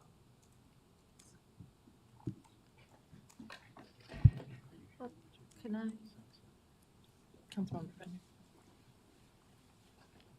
So what you're saying, I think that was what Councilmember Robati was talking about. Exactly. I just wanted to rephrase to confirm. Okay. Yeah, and then I did want to clarify for TJ, I think what Ann is saying is going back to the old way strictly for external. Still rotating for internal. Is that what you were saying? Because Ann had a compromise that she presented, and I thought it was just external proclamations. TJ took that and ended up kind of making a statement that indicated you thought we should just go back to the old way for both internal and external, and I did not think that was what Robati was saying. So I was saying that going back to the old way, but have the town clerk facilitate instead of me, essentially. Yeah. Which I think was Councilmember Bodies, and I think that was for internal and external. But we're all speaking on behalf of Councilmember Body. Councilmember Rao, you have a second. Yeah, I like, as long as the clerk facilitated it, I miss the way where council members could just let people know I'm interested in doing this rather than just being a rotation. I just think because, you know, that, and then from the external, I think it's not a problem if it's the mayor and mayor pro tem, but if there is something specific like Pride or Juneteenth and Councilmember Body wanted to read it, I think it's perfectly fine to go and just say, like, you know, I did Juneteenth this year because it'll be my last one and I just, you know, want to do it. And so the mayor pro tem and the Councilmember Johnson said, Steve, read it. So I think we're going to have situations like that. So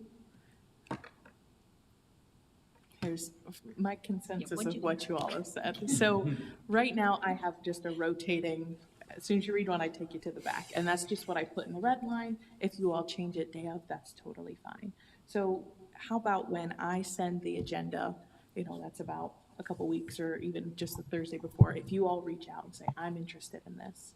And if you are the only council member, I'll change the red line so you are the council member who's presenting. If there's multiple, we can discuss, or we could go to the rotating or the flip a coin idea. We can come to that when we get there. And since we're gonna include this in the policy, this will come back before you to formally adopt that, and we can discuss it more and have a more formal solution. Does that meet everyone's needs? Councilmember Johnson. Yeah, just rather than waiting until the agenda comes out, where it's kind of like a first come, first served situation, I think it would be helpful if we knew what proclamations were coming. Is there any way that you could send something out? Like, I'm not trying to make work for you, like I know you're new, but if there was a way that you could send something out, like at the beginning of the month, of all the ones, or even like quarterly. These are all the ones that are coming up in the next quarter that we're currently aware of. Does anybody want to take a stab at them? So we just sent out the rolling calendar for this next quarter, and that included all proclamations that we're aware of right now. So if you all, I just sent that out this week. So if you'll look at that and then let me know if there are any you would like to present, and if there's any conflict, we can talk about that in more depth. Councilmember Johnson. So I just want to be clear that we're doing this for all Yes, proclamations. in and out. In and out. Yes, Perfect. because that's what, with the deadlines, that allows us to include the outside on the agenda, and that also helps with our record keeping. I think that's helpful. Are there any more comments on this? Mayor. Just a comment, it's kind of for the council's consideration to have high school sports as an exception. That's just kind of from council outside of a meeting, but before a meeting. I think that that's something that doesn't maybe strictly meet the guidelines that we set up, but I think it's really good for community building and to recognize those athletes. All that, from my view of the policy, I think the athletes do meet our policy. It's just we have to meet, if we can meet the deadlines, that just makes it easier to get consensus from council. Whereas this last time, we had to just do a little bit more effort on your part and to alleviate that for you all, including it in the 2 weeks, then that gives us enough time. Does that Okay. satisfy? I like consistency. So if I could just really quickly to that point, again, that's, Kayla's doing a very good job with holding everyone accountable for our deadlines. And so respectfully, we're going to hold everyone accountable to our deadlines. We're also going to hold folks accountable to the revised policy that you adopted late last year that has very straight, I think, forward guidelines about what a proclamation is, what it's presented for, because again, I think what we heard you say was these should not be, you know, a dime a dozen. We should not be reading these all the time. They should mean something to you and to the community. So Kayla is also trying to do that with holding to deadlines and to policy as well. So thank you. Are there any more comments on proclamations? Okay. Awesome. Good job.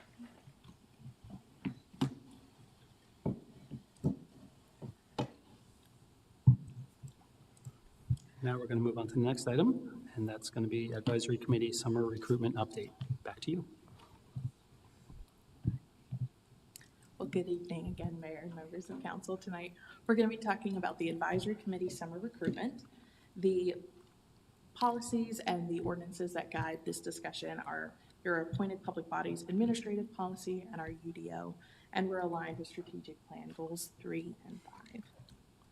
So what we're going to talk about tonight is some issues we've had, process changes we've implemented to help alleviate those issues, an update on our current recruitment, and then a discussion about PZB recruitment. So as you all are aware, we have had issues with the back-end tracking of our advisory boards and committees in past years. We've had it this year. And those issues have impacted when we do recruitment and you all are voting. It's caused issues that we're going to talk about on incorrect appointments. It's also caused issues on our data tracking. So as I've gone through and I've looked at these issues and trying to identify what is going on, excuse me, the number one issue is detail errors. And right, some of those are just natural human errors. Humans make mistakes. But our goal with those human errors is that those will get caught when we do our proofreadings, and before anything gets sent to you, we would catch those. So why is it that we keep having these errors when we are checking things 3 and 4 times? What I think I've narrowed down the problem to is that we have been duplicating our efforts many, many times. So the example of attendance at a meeting. The first instance is that meeting, right? The second instance is then the minutes. We then input it into our system to do back-end tracking. We then input it into a system to put it on the website. We then put it in a system that we get sent to you all for your monthly report. So just attendance alone at one meeting is 5 times we're inputting that data. And that just creates opportunity for error. So I've been looking at all the different systems in place and how can we narrow it down so we're not repeating it and just creating opportunities for error. So with the other issue we're having is we have 5 places we're putting it, yet we have no historic record because a lot of our documents are living documents, and as soon as something changes, we have no record of it except for going back to minutes and resolutions. So what I'm proposing is a simplified, detailed report. It's going to reduce opportunities for error. It's going to provide that historic record.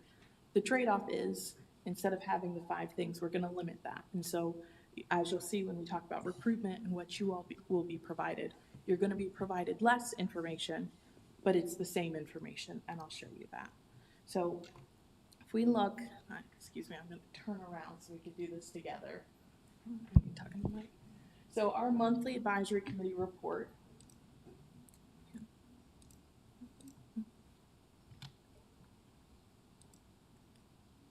So changes to this report, if you all remember, before it showed you an individual who was on the board, had their term end date, and it had the attendance.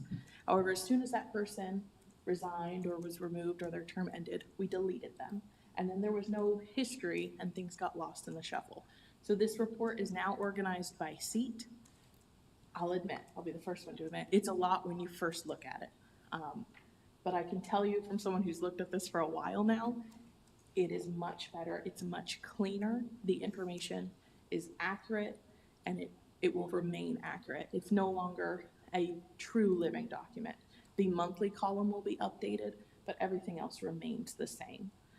We're also going to be tracking by year now. So you'll notice this report now says 2025. So we're going to create that historic record. So come 2026, we'll duplicate this sheet. We'll remove anyone who just affected 2025 and have 2026 only. The other change that's been made is we've now incorporated the recruitment details directly into the sheet. So you'll no longer receive the vacancy report because all of that information is now here.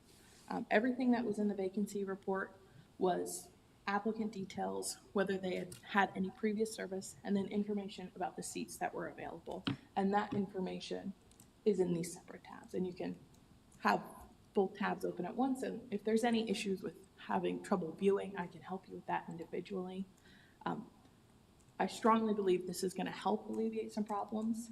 It's not going to alleviate all of them when our new deputy clerk gets in. I'm hoping that they'll have some additional insights to see how else we can streamline this process. But I strongly believe this is a good solution to where we're at. So before we move on to current recruitment, are there any questions about this sheet? No? Good job. Thank you. Councilmember Scargins-Johnson. For the attendance report, some committees meet more frequently than others. And I know that you do a percentage of attendance and so forth like that. But what about regularly scheduled meetings versus special meetings? Is that considered in the calculation for the absence report? Because sometimes special meetings are not planned, you know, and people can't adjust their schedules. So by the open meeting laws, which is governed by the state and not by us, special meetings are the same. They are meetings because the special meeting has to be adopted by the board. In that manner, they're giving their consent to have that additional meeting. Correct, but what and I completely support public meetings and open meeting law, but my question is about attendance. So if I sign up for a public safety advisory committee, sound familiar?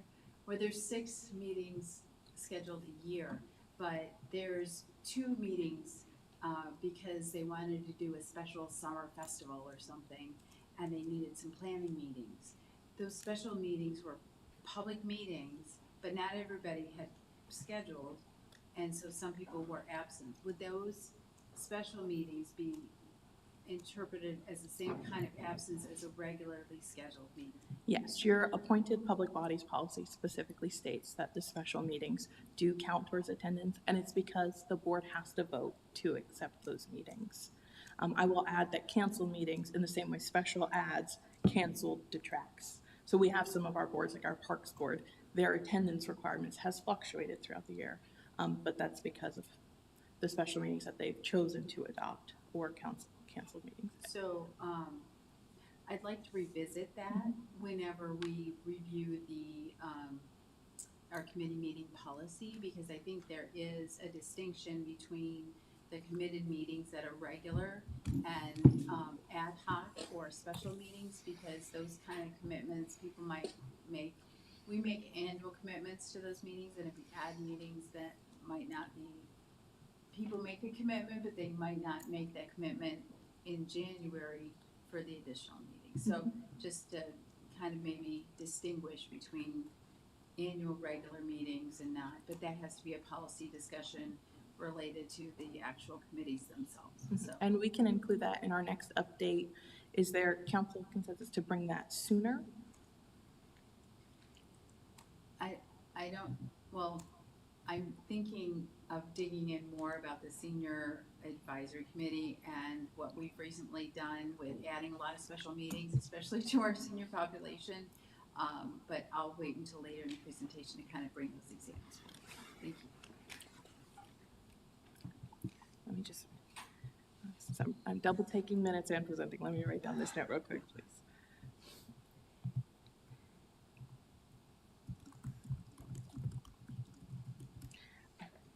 So any other questions about how this report is now formatted? Anything that's confusing? Any thoughts? Okay. If as you're in it, you have an issue, reach out to me. I'm happy to help you with it. Okay, so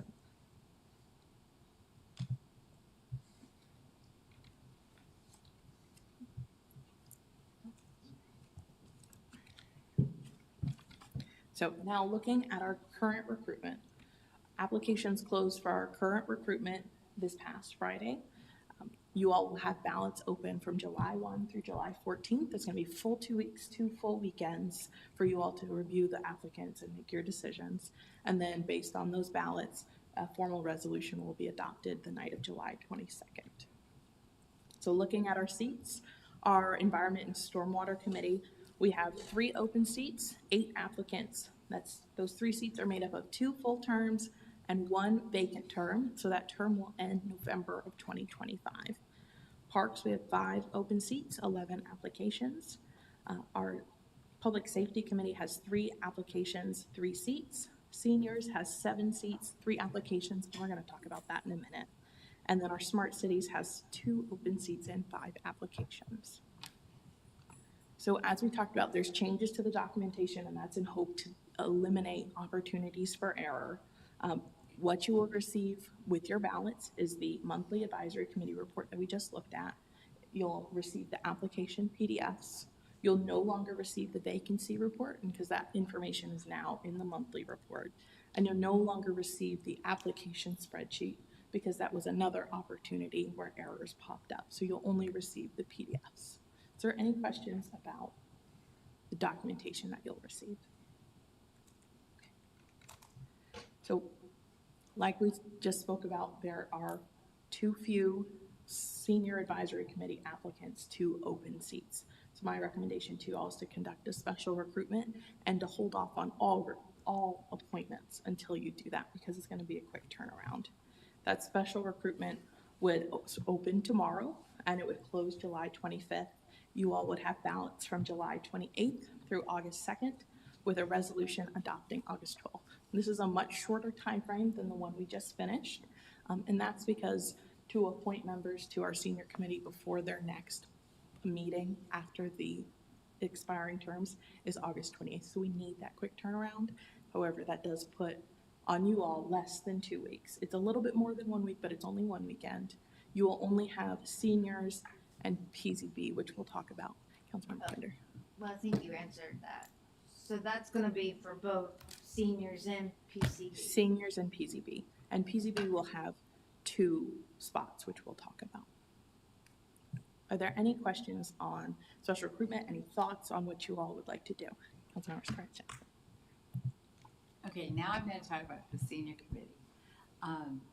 The senior committee used to meet every other month, and due to the regular cadence of their programming and some of the activities that they were doing, as a committee, after the January schedule was set for 2025, they introduced the concept of adding more of a monthly meeting cadence. But before they really arrived at that, they had several special meetings, which were not part of their normal 6 meetings a year. I think some of that additional meetings have put a burden on our committee members, and some have resigned as a result of too much commitment, and some others might have been removed due to absence. So that is consideration for me about being transparent with people that are signing up for committees about what kind of obligation it is, because we did change the obligation after the January schedule was set. So with that, I love the idea that you want to kind of really do a push and heighten the awareness and the opportunity and the great things, but we need to let them know that we're looking at monthly meetings, so that's 12 meetings a year, and what the attendance requirements are. But to get excited, I'm looking for our new communications director to help us with awareness, is could we have a table at the Red, White, and Boom that is really right in the middle of our application recruitment period to talk about the senior center and talk about the great things that the committee is doing? That might help some recruitment, and we know we're going to get a big crowd. So that I was just, there's other ideas, but that's just one that came to my mind. Yeah, and I've already started working with Erin on implementing some of those, and I appreciate that feedback. Thank you. Okay. Is there a rule that says that committees have to meet at night or after the business day? Because further on to what Vicky said, I think one of the problems for the seniors is that that committee meets at night. And so it's a, it starts at 6, which as you get into the later months of the year and the earlier months of the year, sometimes it's already dark at 6. I mean, is there some reason why that committee couldn't meet at 2 o'clock in the afternoon? Is that like some kind of legislator thing? I'm not aware of that. I don't believe there's a restriction. I think the charter is not specific to a time of day. So that would be the committee consensus around shifting a meeting to another time of the day. That'd be nice. I wish they did with council meetings. They could have one in the afternoon and one in the evening, like the commission. I think, what I would offer is I know currently we have at least a couple of members of the senior advisory committee that do still work. So not to say that's not a reason to do it, but I think that's a factor we would want to consider, is you might lose a couple members by shifting to daytime. Once you pick some up, certainly possible. I mean, could it be on a Saturday? Like, I'm just saying that I think that having the meeting at night is a barrier to some seniors' participation. So can I weigh in on that? Because I've been at meetings where they've talked about that, and as a group, they decided to keep it in the evening. And I think it was because there were some that were working. Now, that can change. I mean, the group could decide, that they may want to, this new group, whoever they may be, may want to be in the afternoon. But yeah, I think that has come up. I was sitting there once when they talked about it, not too long ago. But it didn't get supported. So, I'm sorry. I'm sorry. Yes, thank you. I think this is going to be really good, a push focused on the senior advisory committee and then PZB. I love that idea, so thank you for doing that. I think we should wait. Yeah. Is there a general consensus of head nods? Yeah. We will go with this approach then. Good job. Are there any other comments on seniors or any other current recruitment? I have a question, actually. This is a question that relates to PZB, but it doesn't seem like there's anything, like there are any special requirements for PZB members, and I was just wondering if that's always been the case, or if anybody feels like they may need some specialized knowledge because of the sorry. Well, yeah, just the nature of the things that committee does. I just wondered if there should be some criteria for acceptance that we should talk about. I'm not saying that I don't have an opinion one way or the other. I'm asking a question. So Michelle's not here to rescue me like usual, so I'll offer. Oh, she is in the back. I missed her. She's hiding away from the table. Let me try and see if I get this wrong, Michelle. So generally, they are not required to have any particular background or expertise. I think there's pros and cons there. The way we approach that is our staff is there to be the subject matter experts, so that if they have a conversation and a question, then the staff is there to answer those questions for them, to help them understand what they're dealing with, and then also to keep them sort of within the boundaries of what can they do, what can't they do, how do they handle it. Okay, that makes sense. Thanks. Councilmember Fender. To that point, I'm wondering if we need to ensure that potential applicants know that, because I've heard from some residents that seem to believe that the PCB board, if you're going to be on there, you need some sort of background in construction or engineering or whatever. And I think that's what our staff is for. And really the people we need on the board is a diverse group of individuals that represent the residents and what we want the town to look like. So I question whether we make that known to people, that there is no requirement to be in construction or whatever. And I can work with our communication department for this recruitment to make sure we're including that.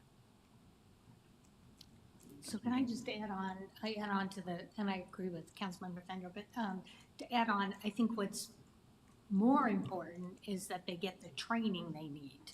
And so I know over the years, I think the School of Government had special training for PZB members. I even think we had somebody come here and actually work with, but I don't know how often we do that kind of training. And so I would say we need to work on that end of it, because it is a specialty, it's called a board. It's not an advisory committee, and they have the ability to make some final decisions that never come to council. So I think the training is what's really key there, and make sure that we're giving them all that they need to be successful.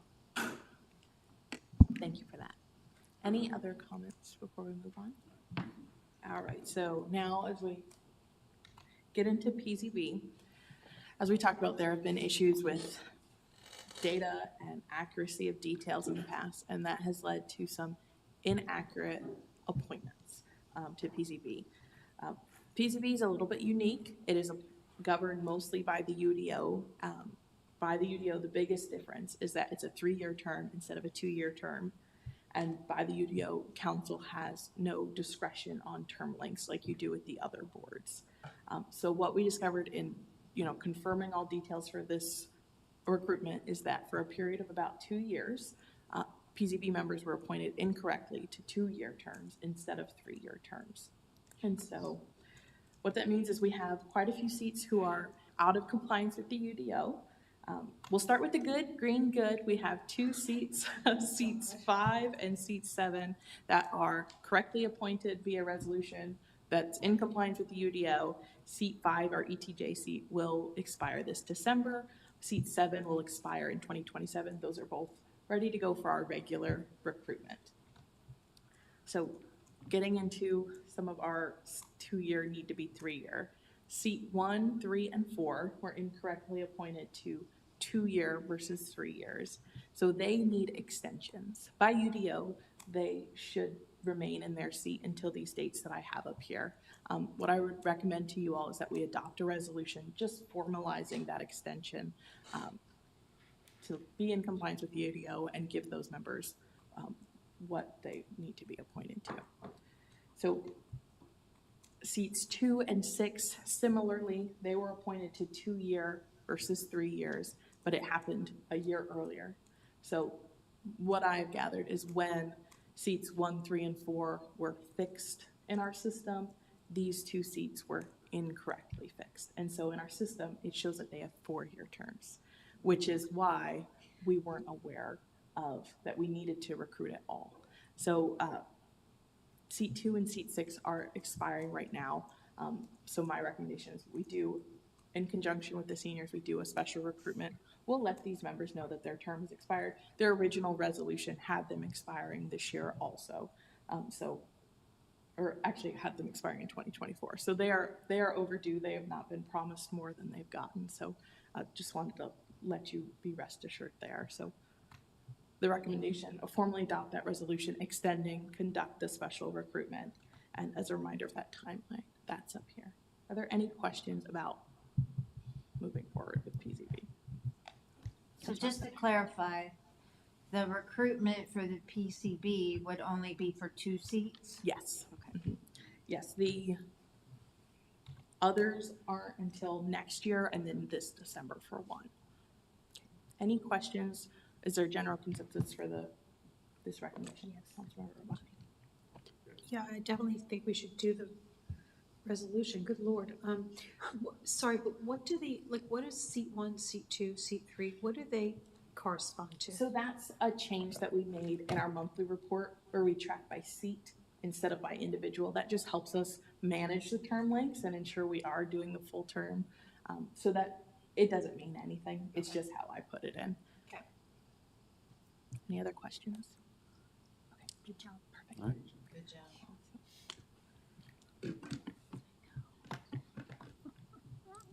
Okay, I will turn it over to Roundtable. Okay, moving on to our next item, 14C. We'll now invite Giselle Rodriguez, Deputy Town Manager, to the table to facilitate discussion in regards to roundtables. Nobody else can read that either, right? I mean, I'm not just, I guess, right in the laptop. I could never read that.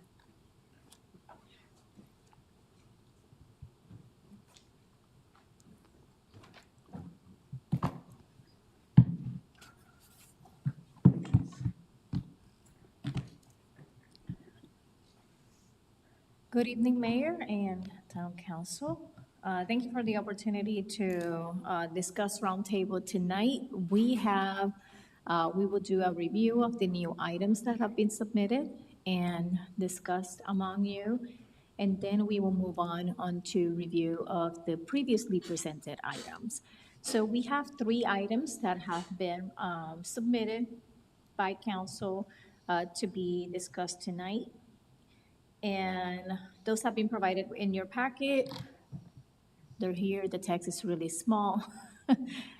There's a lot of text that comes in with those items, and trying to fit them in a spreadsheet is a little bit of a challenge. So maybe we can sum in. There's a plus sign, right, if you can increase the font there. We can make it bigger. Middle. I am trying to get there. He's getting there, so the mouse got There you it. go. There you go. That's pretty good. There we go. This text. That's what we put in. And I'm not gonna read my thing in a minute. Yeah. So that first item was submitted by Councilmember Scroggins Johnson. So would you like to introduce your item? Yes, so my item is titled Trees and Bushes in the Morrisville Carpenter Road Median. Just to give you a little bit of a backstory for the audience as well as the council, is that Morrisville Carpenter Road has been expanded from a 2-lane to a 4-lane properly about a year ago, and the median between Carpenter Park, which is adjacent to Ridgemont and Savannah, has a grass area in the median. However, there are no bushes and there are no trees currently there. This stretch of road we have 2 signals. One is a hawk signal, which is on the edge of Addison Park, and there's another full stop signal at the entrance of Savannah. Despite those traffic control measures, we do have significant amount of speeding, and we have a lot of accidents that have occurred at different times. People do not stop at the full signal, and we've had rear ending and some other things. So with my experience on the Public Safety Advisory Committee, trees can be a traffic calming measure, and it will give not only beauty to the road, which is currently all concrete, but it will also give the sense of slowing down, and hopefully it will discourage people from moving too quickly through that and reduce the speed overall, in addition to be a sustainable, healthy option for the town. So I don't know if the type of trees would be big or small. I mean, that is a town staff kind of thing. And I also know that the town has been trying to find ways to improve that median in a cost-effective way. So it is my understanding that there is a significant cost associated with planting either bushes and or trees, to my surprise. But nevertheless, we do have a public safety issue along that stretch of roadway that we need to be mindful about opportunities or creative ways of reducing safety while enhancing beauty and also improving sustainability for the town. So I would ask council to support the exploration of looking at this stretch of the median for an opportunity to enhance it with plantings. But if the staff finds that it is more expensive than the average cost, just due to the location and so forth, that we would support raising the supported amount of money to meet that, with, of course, them bringing back the item to make sure that it right sizes. But I cannot stress enough how dangerous that road can be sometimes with the accidents that I've witnessed. And if we can save somebody's child or, family member, or just reduce the overall risk for our pedestrians, I think this would be great. So thank you. I want to respect the quick thumbs up, thumbs down thing, but I have a question that's going to determine whether I'm a thumbs up or thumbs down. I don't actually understand how trees in the median, I would think that would create more, like less visibility and more of a safety hazard. So can you just explain to me exactly what that? I can. Okay, that helps. Yes. She's So, no, trees give you an illusion in your perception of kind of being snugged in a little bit. And when you see an open road, we tend to just unconsciously speed. And that stretch of road is wide open and it's awesome and it's flat. And we have a lot of speeding. We've had speedings in the 70s along that very small stretch of road. But when you bring in trees, we feel like it's more narrow and we slow down unconsciously as well. So just creating that environment that will encourage better choices, if you will, is really something that I think would be valuable. Okay, then I'm a yes. That makes sense. So I've got a quick comment too, sorry. I'm a yes, by the way, I'm a thumbs up, let's look into it. When we talked about this 4-lane divided median road, we talked about landscaping in the median. So we need to do it eventually. So I don't know when that eventually is, but yes, I am in favor of looking at how we can proceed in that direction. I'm not convinced, though, that this will slow anybody down. I live off Morrisville Parkway that has beautiful landscaping all up and down Morrisville Parkway. And Morrisville Parkway is, and you're right, a straight shot. Morrisville Parkway has a straight shot. It also has lots of winding roads, and everybody flies down that road. So I am not convinced that it will slow anybody down. I think what really slows people down, and again, this is what I experience, it's fun, is when our police department goes out there and does a speed enforcement. Everybody slows down for a little while. It lasts really good for a couple of days, maybe a week or two, and then everybody goes back to their bad ways. So I don't want to discourage the police department from continuing their efforts with traffic enforcement, but I am a thumbs up, so thank you. Any other questions? So to your comment, I think it will be appropriate to share an update. Right before the meeting, we were sharing an update with Councilmember Scroggins Johnson about our efforts on this particular topic. And I don't want to steal Mark's thunder, so Mark, I'll let you share with the rest of the council what we were sharing with Councilmember Scroggins Johnson about staff efforts on that. Sure, thank you. So just to give you an update on the landscaping for the median and Morrisville Carpenter. So it was not originally included in the original project, just so everybody knows. The DOT, this was a LAP project. The town managed the project with some funding that we contributed to the project, but the NCDOT does not landscape their medians. They just put sod and it's over, right? So we shortly after, we actually initiated a design for a landscaping of the median in that section. We completed the design work. We had it estimated in the low $200,000 range to get that implemented, and we bid it 3 times, trying to get it close to that number.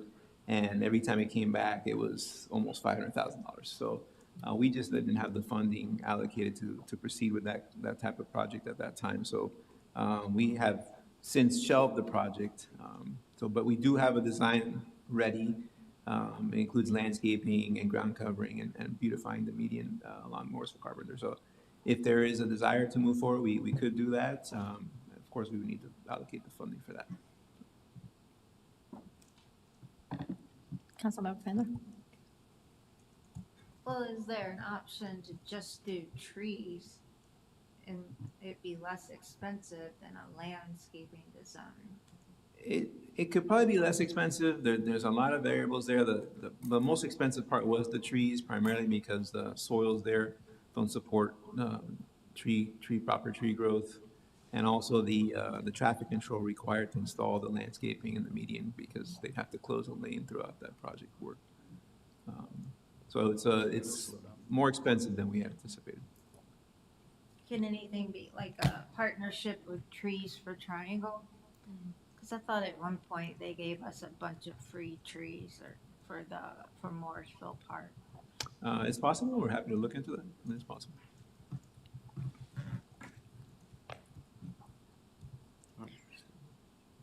Are any grants or anything? Thank you. All right. We could probably look into that. Ways to kind of value it. Councilmember Ramadi, do you have any comments? Okay. So it seems, we hear you, we definitely hear the interest in incorporating some landscaping on this roadway. So how about, we definitely will take that feedback, and then staff will take a look at the plans again and identify if there's any additional opportunities that may be available. And at the least, we can certainly put it out for bid again, do some additional reach out to additional contractors to see if we can drive some additional attention to it. A lot of times, depending on what projects are put out for bid and depending how heavy the market might be, it may lead to some higher bids. At the same time, we do recognize the complexity of doing the project at this location.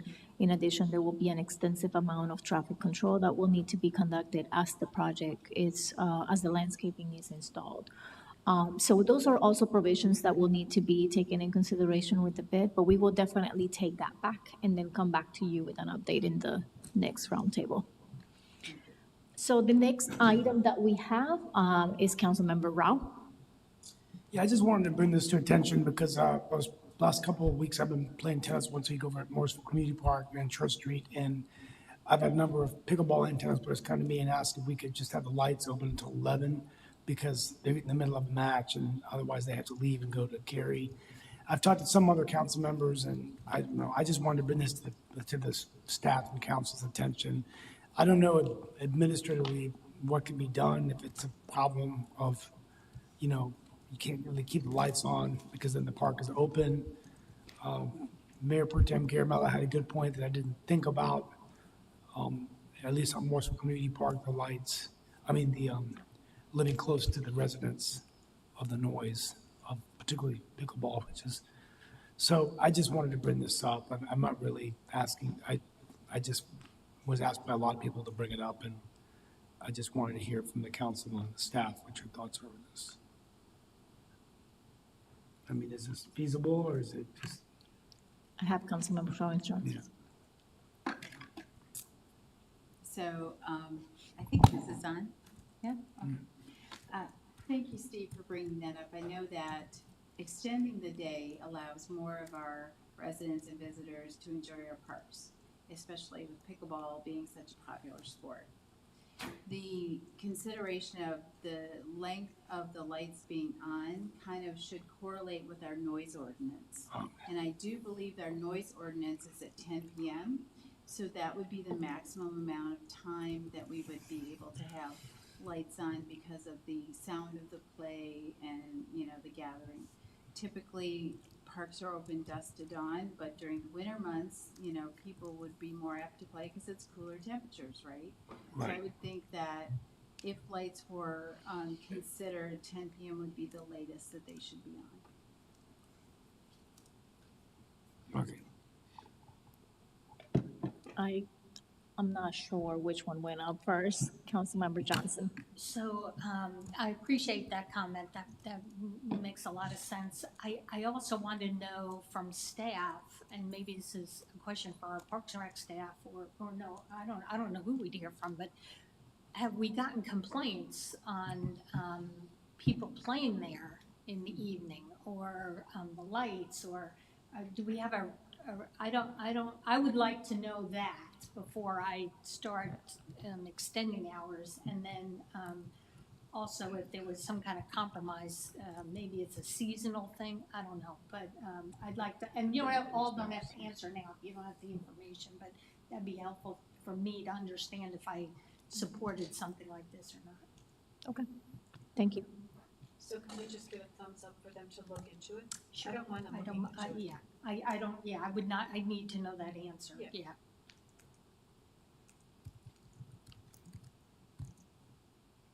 Any other comments? Thumbs up, thumbs down? We did it when you were typing. I'd see it coming from Councilmember Tanda. Just real quick, I could see possibly extending the hours at Church Street Park before Morrisville Park, because the residents aren't right up against the courts there.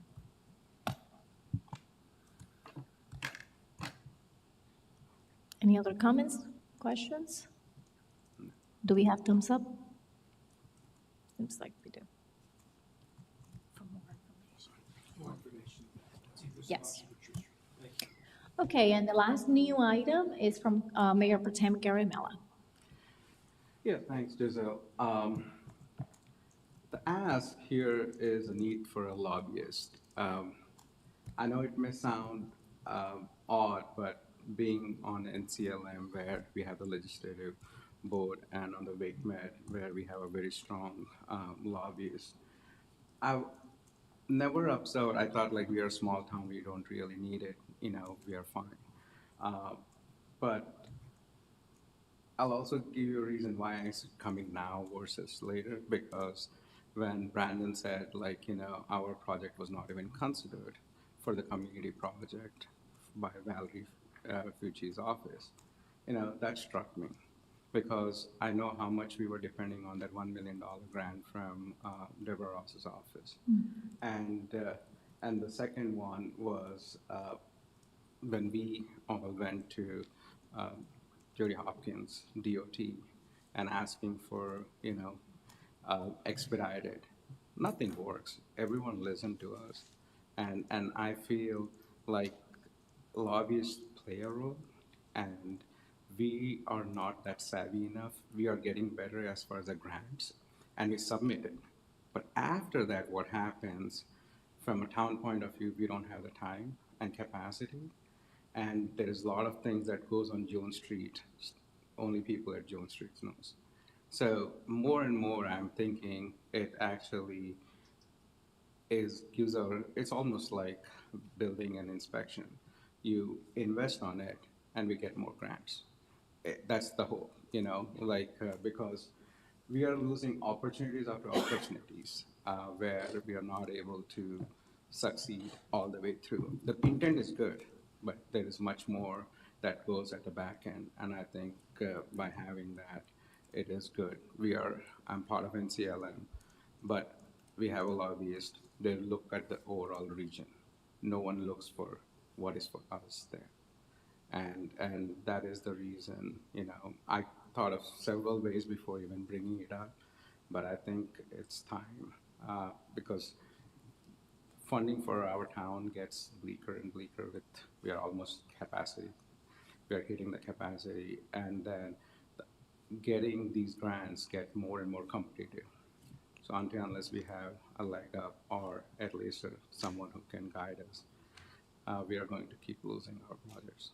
And we have economic development person, which is good, but that is for a different field. This is purely for the revenue streams or the grants that we can use it instead of increasing taxes. That's the thought process. So just thought I'll bring it up. Thank you. I saw Councilmember Rao first.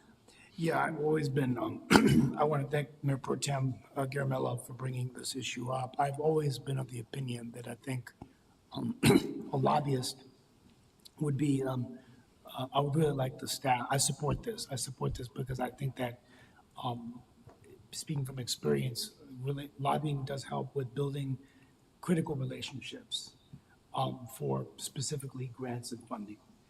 I think it's important to have relationships across both sides of the aisle, not only our delegation, but in the leadership in the House and the Senate, because when it comes to appropriations and finance, a lot of them make the decisions. Whatever firm that we would select, I would say the staff would be involved with the process if we have head nods to move forward. I think any successful firms also have strong relationships with the administration with DOT and the agencies, particularly for DOT. So when, even though we're on Campo and everything, I mean, and then of course at the federal level, the congressional. So some firms would have all three, they can work on a contract basis, but I think this is definitely something that Morrisville needs. It's grown to the point. So I'm in support of us looking at it, evaluating what models were there and whether we could, bring it into our budget. Thank you. Councilmember Scroggins Johnson. I concur with Mayor Pro Tem Garamella. The world is changing. We have less opportunities for grants than we've ever had before. And Morrisville is not growing at the same rate it has. We are nearing build out. And so the grants that are potentially helping us with our park system, that's helping us with our town green specifically, we really could benefit from having more visibility to those opportunities. I know that Triangle J works on behalf of the region, but we're just one of many. And they're growing at different rates. They have different pushes and pulls. And there's a lot of need everywhere.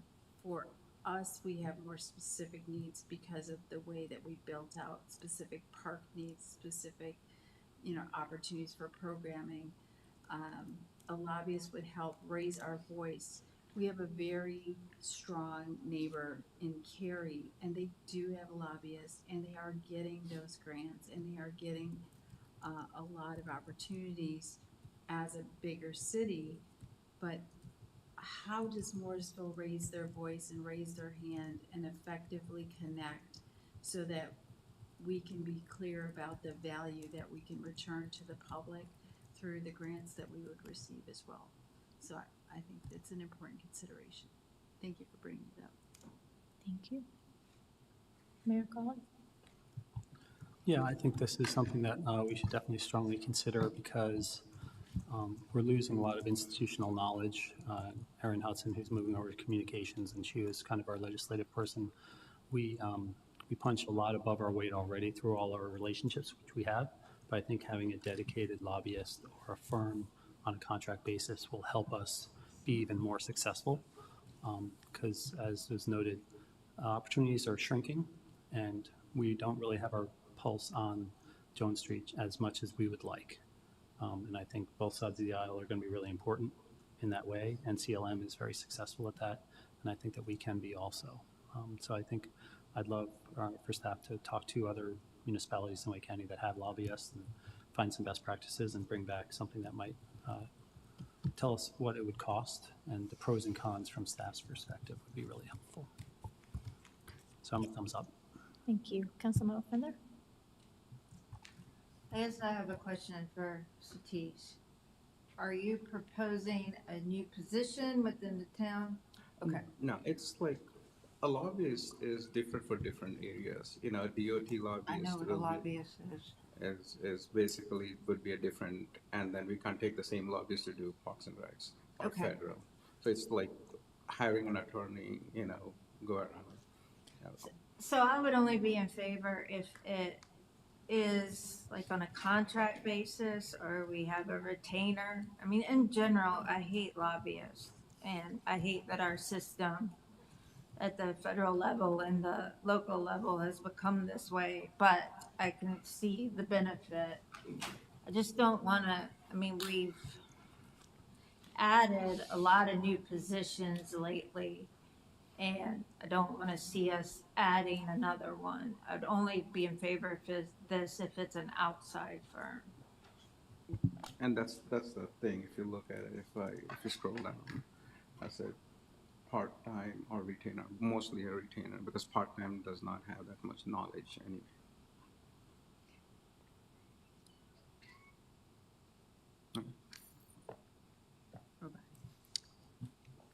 Well, actually, just one thing is, Donna's saying that we've added a lot of positions lately, made me think of this, but we have added a lot of positions, but like the economic development director and the small business director, like positions like that pay for themselves. And so I think that potentially, I do think definitely we should start out with a contract person, preferably on commission, actually. But I think we should remain open to the idea that it could be someday a position that we need if the person is really doing good for us. You know, maybe something that we want to bring in-house. All right, thank you. Thank you. So that concludes the new items.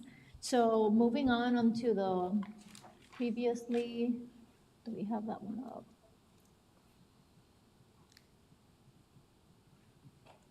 It's the second attachment, attachment 2.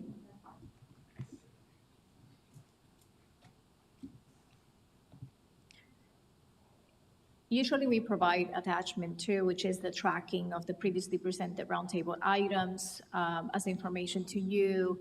And if you have any questions, we will then can explore any questions that you may have on any of the updates. There were considerable updates provided to you on this spreadsheet, and there was also an additional 2 memos that were provided in response to 2 of those items, because the cell was just small, it was too small to be able to provide the level of information we wanted you to have. Are there any questions on any of these items that we can entertain? Mayor Colley? If I could just clarify the first one, if you scroll it to the right a little bit, I was less interested in à la carte for each of the kind of main amenities of the park, and I was more interested in any kind of educational stations or something like that we could have along existing greenways, because we were going to build a new greenway that was raised through the back of the park that might have some educational opportunities. So that's what I was wondering, if we could, until we build this park, do those kind of opportunities elsewhere, because we have other greenways, including a raised one between Morrisville Community Park and the Town Hall Spur. So that was, just to clarify, I didn't communicate that well enough. So I appreciate all the work that you all did to identify these à la carte, but that wasn't really what I was asking. So what's your ask primarily related to educational signage? Yeah, anything that we would have done along that raised greenway in the back of the park at Crabtree Nature Park when we improve it, can we just do that along our regular greenways at this time? Kind of like our existing, like our stormwater education signage at our main one right across the street. I think it's a great opportunity for Mask or stormwater to do that. Thank you. Does that give you? Yeah. Okay. Thank you for that clarification. Other questions on any of the items on the spreadsheet? Can you scroll down? Because I'm, Let me go this way. okay. Any particular row you want me to scroll down to?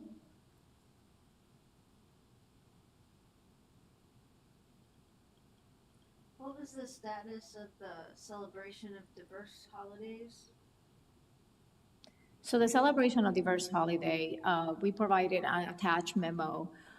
Council discussed that it was beneficial to consider opportunities during the international festival. So the memo outlines how we are going to connect with the community to understand what is the interest of the community, so we can take that input and incorporate it into the planning of the international festival. So I know I received the memo on the leaf blowers. I don't recall this particular memo. So this memo was attached to the agenda. Oh, okay, thank you. I apologize, I'm not sure which one went first. Okay. Okay, so was it Councilmember Johnson first? Oh. Okay. So, thank you for the memo. I appreciate the outreach to the community. I'm gonna stress again, though, that, I wanna make sure that, I love the International Festival, but it needs to be diverse. That was a kind of a negative feedback I've gotten in the past, that it's not diverse enough. So there should be no strong emphasis or focus on any one group, but it really should be diverse and representative of the community. So, you know, I don't know what kind of input you're gonna get from the community, but Because social media is great, but not everybody's on social media. So I think I just want to make sure that it really is a diverse international festival.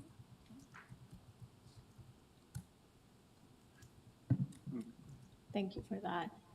Mayor Colley? And to that end, it's a different place to look, but reaching out to the elementary schools who have their own international festivals, those are very diverse. There are so many different countries represented at each of those. So that would be, I don't know how interested those families would be, but it's an input, a place to start. Thank you. Councilmember Johnson, you have any more questions? Oh, sorry. Okay. Any other questions? Is this it?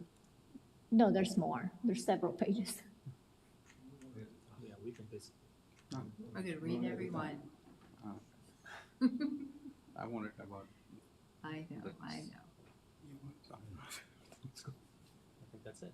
Yeah, this one, yeah. There's I have- two attachments. Is this the one you have a question for about? So there's a memo attached. Do you have a comment before we move into this one?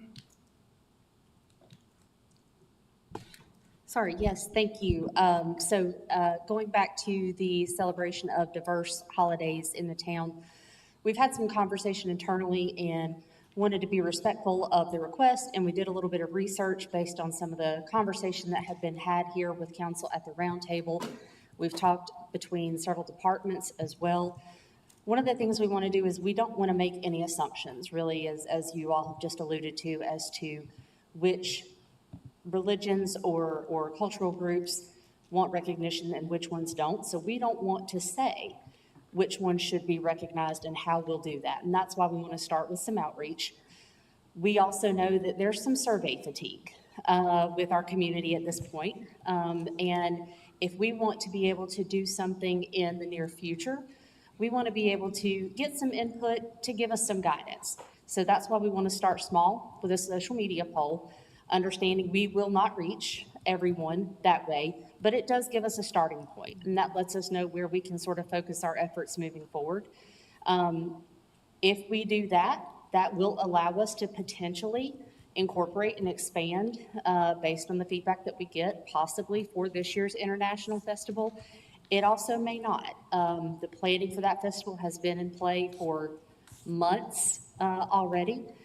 So we literally would have to launch a social media poll and outreach here probably within the next week so that we would have ample time to reach out to the community, get some feedback, synthesize that, and determine how we might be able to enhance any of those offerings any way, shape, or form by the time the International Festival takes place in September. Again, we want to be able to start small, but acknowledge and recognize this request and see what feedback we get and see where it takes us and how we can really move that forward. I also don't think that it has to be members of a certain community that are bringing the community to International Day. Girl Scouts do World Thinking Day every year, and one of the things that they do is they do presentations and cultural dances and music from the country that they choose. And, you know, I think that, like, even incorporating things like that would be fun. I mean, I just don't think it has to be as super serious as all that. Like, I don't think it needs to be like, you know, does this group care about being represented? I mean, I think if somebody wants to come represent the group, we should just go ahead and let them. So thank you for that feedback. And what sort of where we want to start is we want to know who wants to be represented and how they want to be represented. Is it through dance or performance? Is it through food? Is it through a vendor or someone representing, you know, something specifically relevant to their culture, to their religion? Again, really working from the aspect of trying not to make assumptions, but asking the community to tell us how they want to be seen and represented in any way, shape, or form. And not specifically just to International Festival, but that might be our first opportunity to incorporate that recognition. And then we can really see how we're able to work together and incorporate that in other ways throughout the year. I have a question.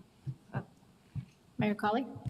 And one other opportunity for input would be Supriya Desai. She had a World Dance Day at HSNC, which had lots of different diverse groups there. So if we're looking for more input, that would be a place to get some more.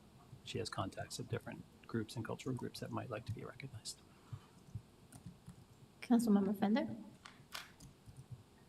I guess, well, I definitely agree, we need diversity at the International Festival. Are we only asking residents in our survey what they want to see? So again, we're not going to do a survey. We're going to do a social media poll because a survey I don't think would be our best tool at this time if we're trying to get some feedback to potentially use for this year's International Festival, because we're bumping up a little bit close on being able to incorporate anything with the amount of time we have left between now and when the International Festival occurs. So if it's on social media, it's open to anyone who engages with us in social media. We can certainly inquire. If they're a resident of Morrisville, they may not be willing to share that, but, we could certainly ask a variety of questions. We have not defined all of those yet. Just wanted to understand from you all if this approach was agreeable. I mean, I just think if we're only asking people that follow the town of Morrisville, or we're only asking Morrisville residents, the majority of our diverse population are Indian. So you're not gonna get the diversity of that representing all groups at International Festival. An International Festival's theory, have a tent for Spain or Polish or the Irish. Why? I just don't think you're gonna get good feedback if you're only targeting people that follow the town of Morrisville, which are mostly gonna be residents. So certainly willing to take that feedback in and continue to work with our Parks Department so we can further expand this event, but also being respectful of the initial request that there had been some feedback from Morrisville residents that they wanted to see diversity in recognition of our cultural holidays and celebrations. So I think we'll be able to make space for all input. Thank you. Mayor Pro Tem Guatemala? Yeah, I think I've been. So 100% agree, it has to be diverse. And I think instead of this social media and the polling, put a framework, for things from Northern Europe, Southern, from Asia, from Europe, from Australia, South America, that's the framework. How do you fit into that? And that way, it's our staff who will basically say, oh, I get our population has a huge number of Indian people, which is fine. But that is a category, we have only 3 spots. So that everyone gets a pie. And International Festival should be a true representation of all, because I learn from others. Right. I think putting a framework is much better than going and asking and saying, this is what we are looking for.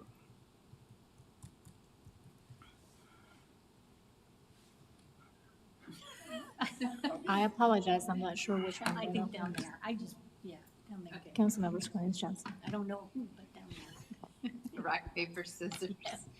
Okay, I like the idea of a framework because it kind of, sometimes when you have a blank sheet of paper, you don't know where to start. But if you're given some sort of a prompt or a rubric, you can come up with ideas. And I like the idea of scaffolding the International Festival to create balance and have, limitations if there's one balance or another. Another facet of an international festival is to consider food, music, dance, and activities, kind of culture could be integrated into that. But those kind of facets of do you have art? Do you have this? What are you bringing to the, booth that you want to share it in. Maybe there's a balance in that as well as the different countries or different cultures, if we want to look at Councilmember Rod? I think just rolling too much onto this, like. Well, Councilmember Johnson. Yeah, but it's fun. I have just two. Councilmember Johnson has her card up. No, Steve was first. Go ahead. Okay, I'm sorry, I can't Yeah, that's see fine. everybody. No, Steve was first. The two ideas that I have on this are that I think that one best place we can get feedback is to find organizations we can partner with to see what they've done well. The International Festival, the best one in the region was done by International Focus for many years. And that was one that they had initially, and they had the convention center, and then they had the fairgrounds, and then after COVID, they kind of went, they didn't do it anymore. So there's a group called NC Vibes, run by Elaine Berta Alachar, and she's been trying to do international festivals in Raleigh. I think a few weeks ago they had a food festival. So the idea would be, but she's been looking at coming to other places in the western side of the county. So she may have, partnering with these kinds of organizations or Carrie Sister Cities programs. I mean, that might be a way to get, more input of the kinds of cultures that could be represented. And then Morrisville would be a great location because we have a strong South Asian community, and then even partnering with Asia Fest. So I think sometimes finding the right organizations can help us bring in different cultures, European, and like Garamella said, Eastern European, the blocks, kind of the globe of the world. So you would have Africa, Europe, Asia, South Asia, all of that. So just as food for thought, I think it could be a good supplement to any polling that we do on social media. So I can put you in touch with the right people if you. Thank you. Councilmember Johnson? So I think a place to start, we've already done the work. We have a language access plan, and we are already interpreting our documents into languages that represent folks in our community. I would start right there. And to Steve's point, there are lots of groups, nonprofit groups that represent each of those communities. And I would tap into them and make sure they're incorporated. I'd start there first. I mean, I think you can start that, this week and then add on from there as you go. But I like let's start and let's make it diverse and representative of our community. Thank you. Any other comments on this, Erin? Anything else? That's all. Thank you. Appreciate Thank you. it. Good feedback. Thank you.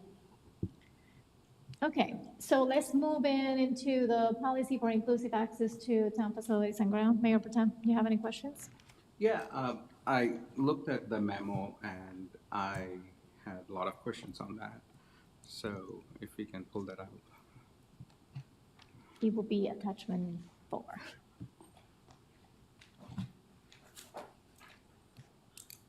Yes, attachment 4.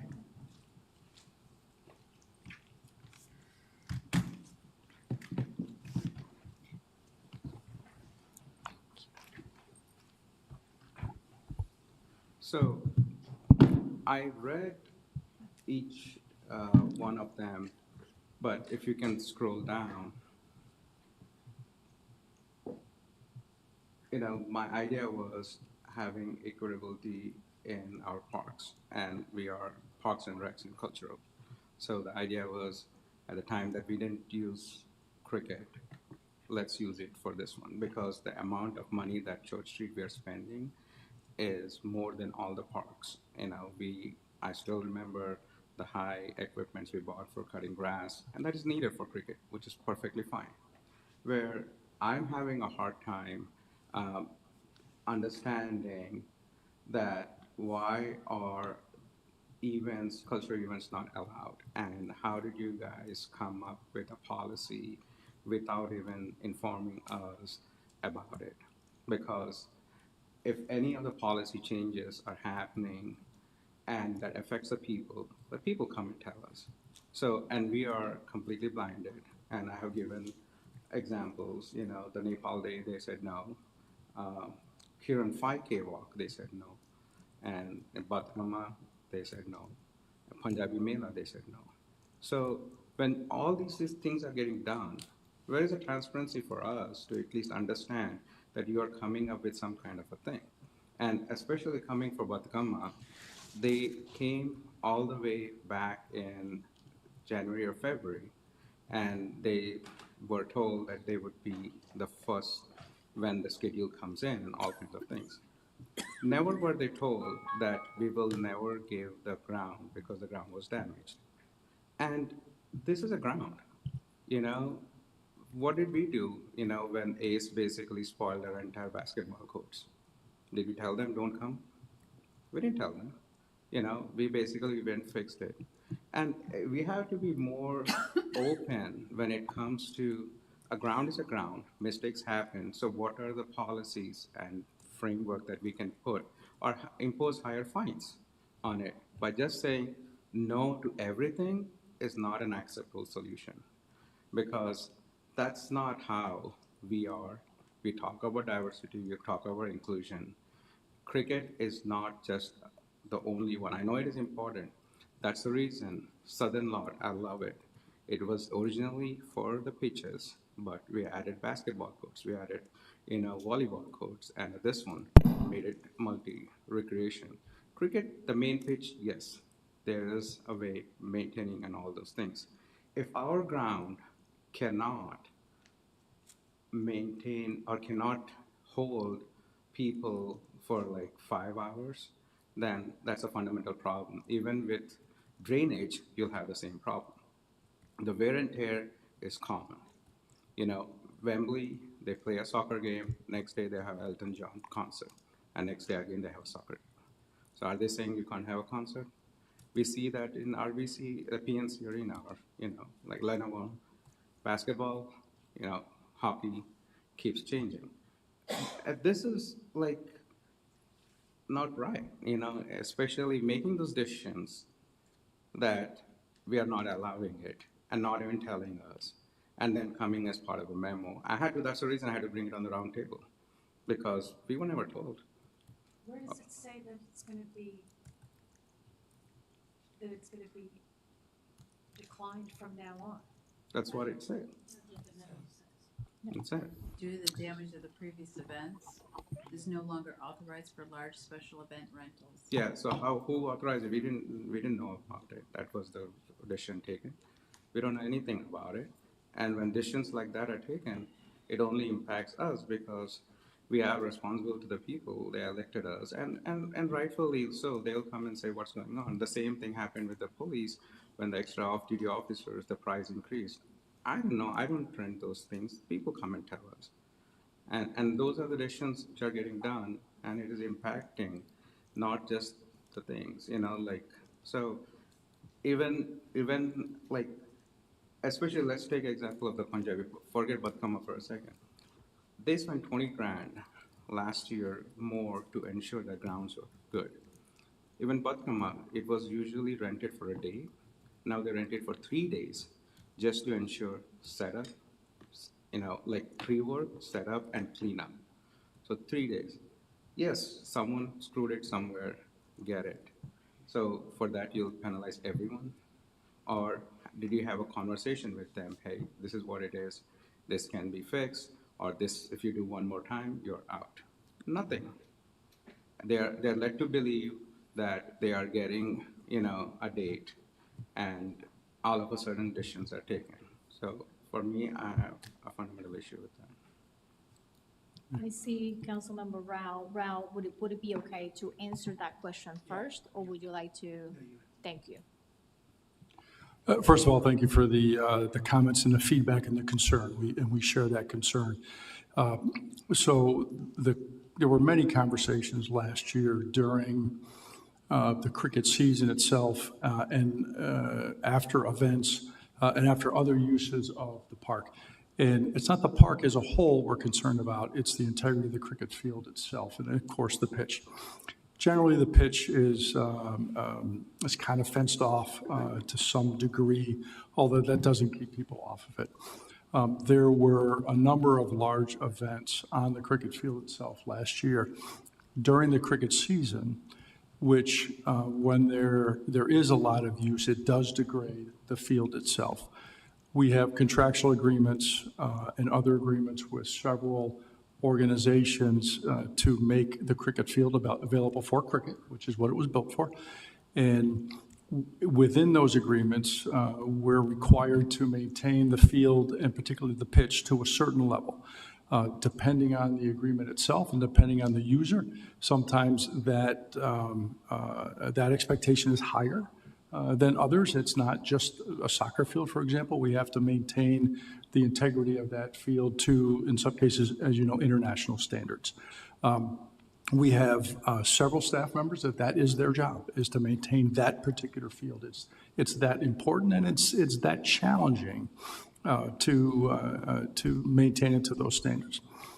After these larger events, when analysis was done of those fields, it had degraded to the point where staff had to do a lot of extra work to try to get it prepared for the next cricket event or use. Sometimes they were able to do that, sometimes they weren't. Sometimes it's just a matter of growth, and we have to let the field itself grow. And trying to grow grass on what is essentially a very hard clay surface is a challenge. And again, takes a lot of work. And as you know, we bring in experts in the cricket industry from other places to help us do the best job we can do in maintaining that field.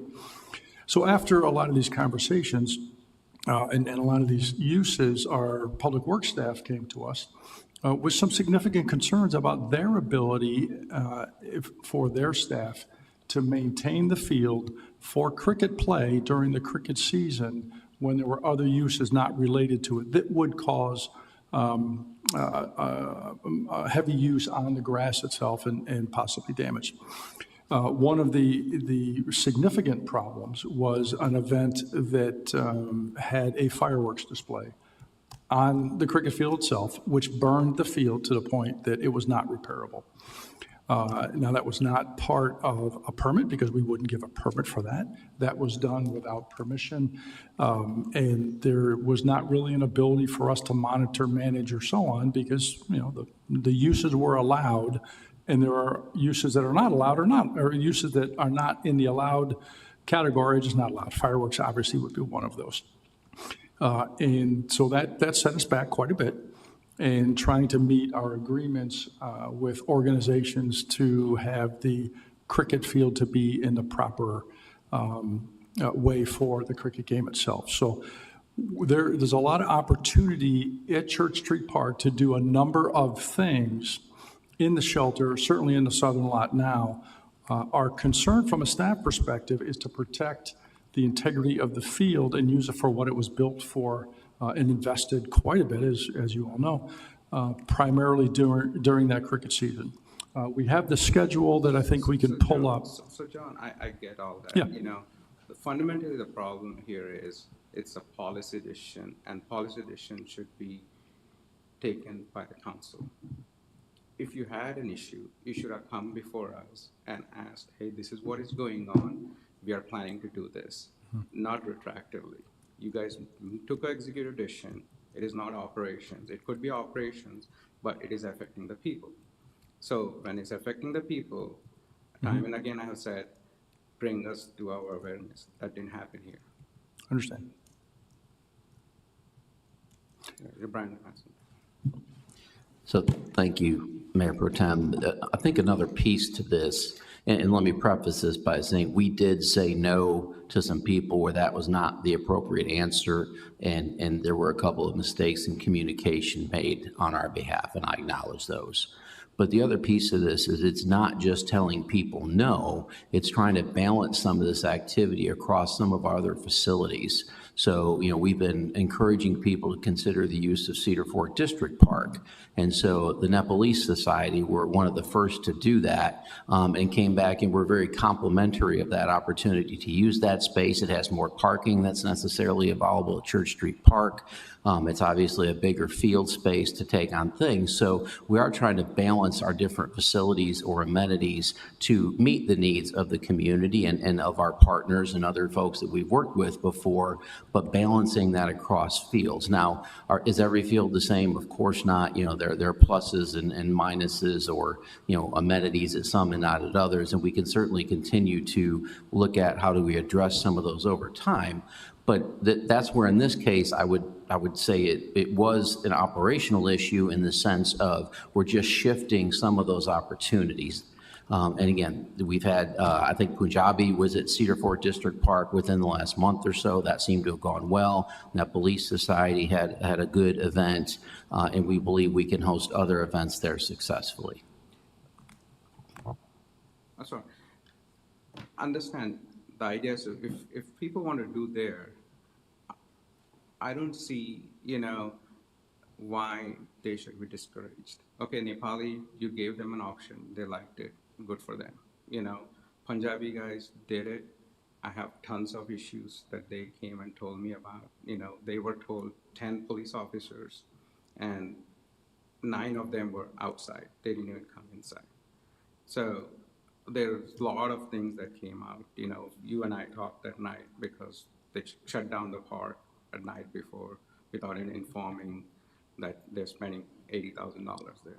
So a lot of things can be worked out, but this particular pitch, let's not commingle. The main pitch is the most important thing. Get it. We have an issue with when it rains, flat out say, park is closed, period. Don't allow it. But if the park is, especially the outfield I'm talking, is dry, it will take a beating. It's a park. You know, it makes no sense to just say no, because the whole idea of a park and the amount of money that we're spending and the staff, MLCU didn't even come this year, okay? Their issue was it soaks and the water does not go. Totally get it, but there's no water. If there's no rain and it is clean, I don't see a reason why you should say a flat no to everything.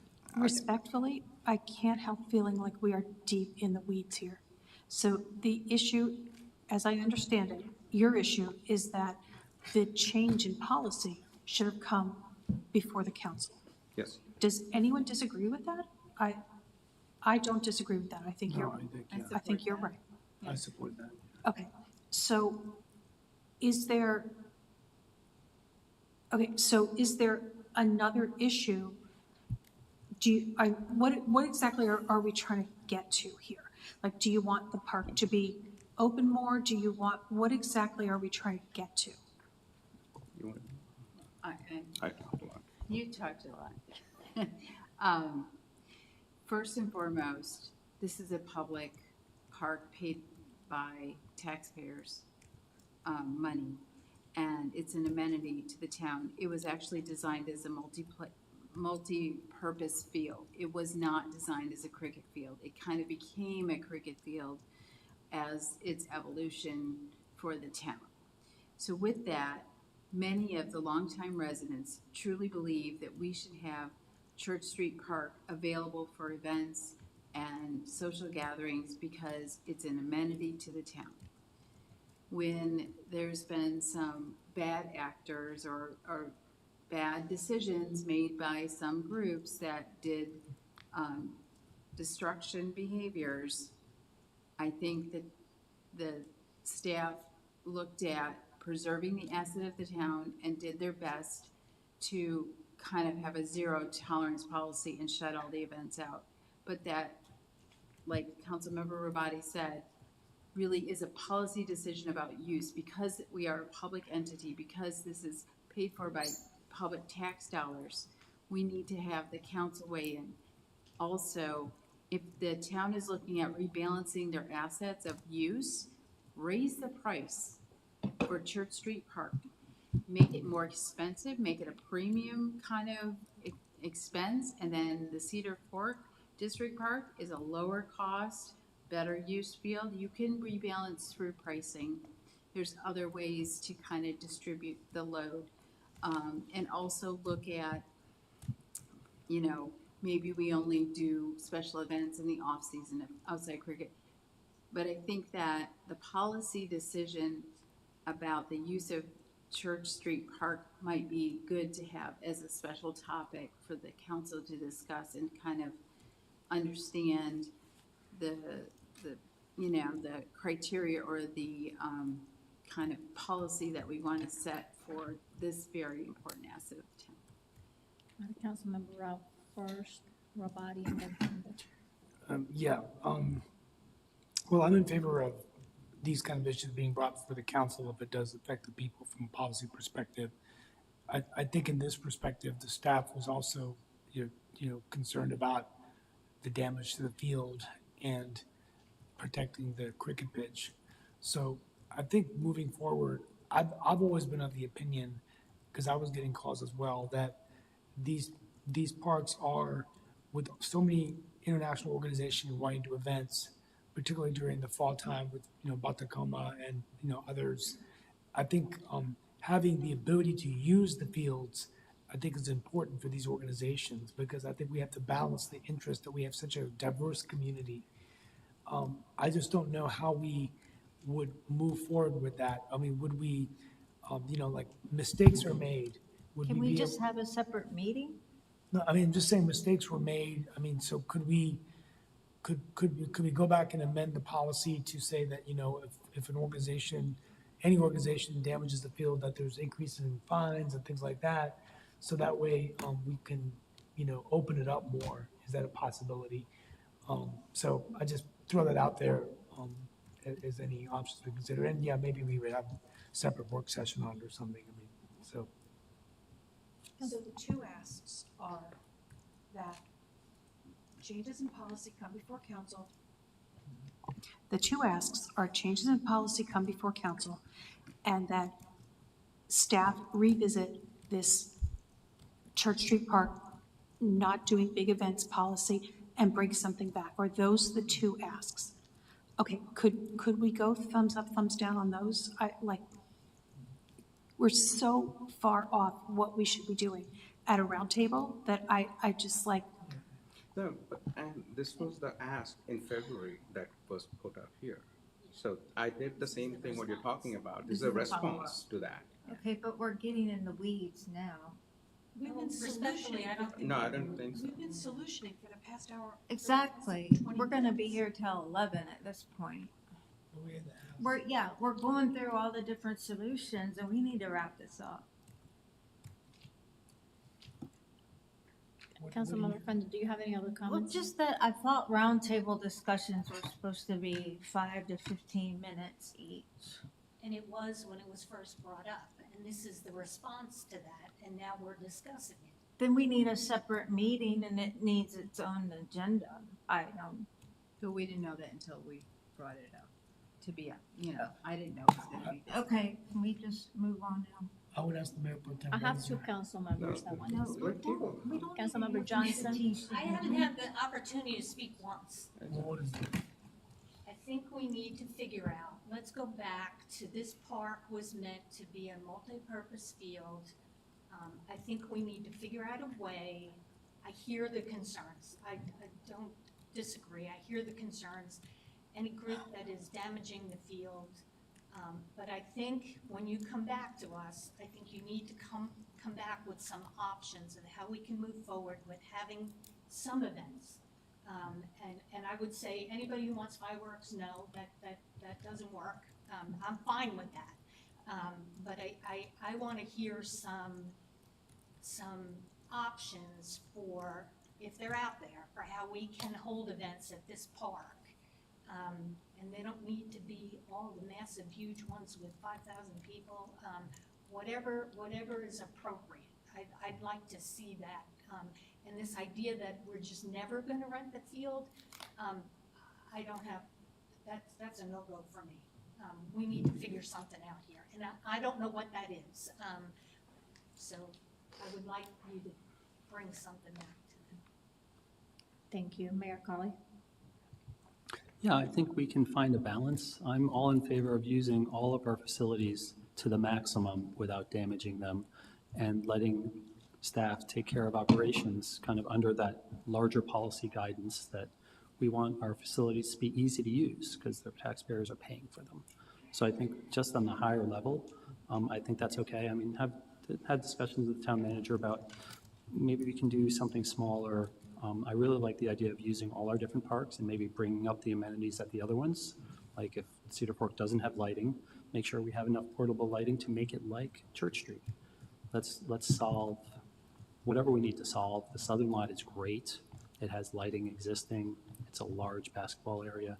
There's lots of different opportunities all around the town to do things.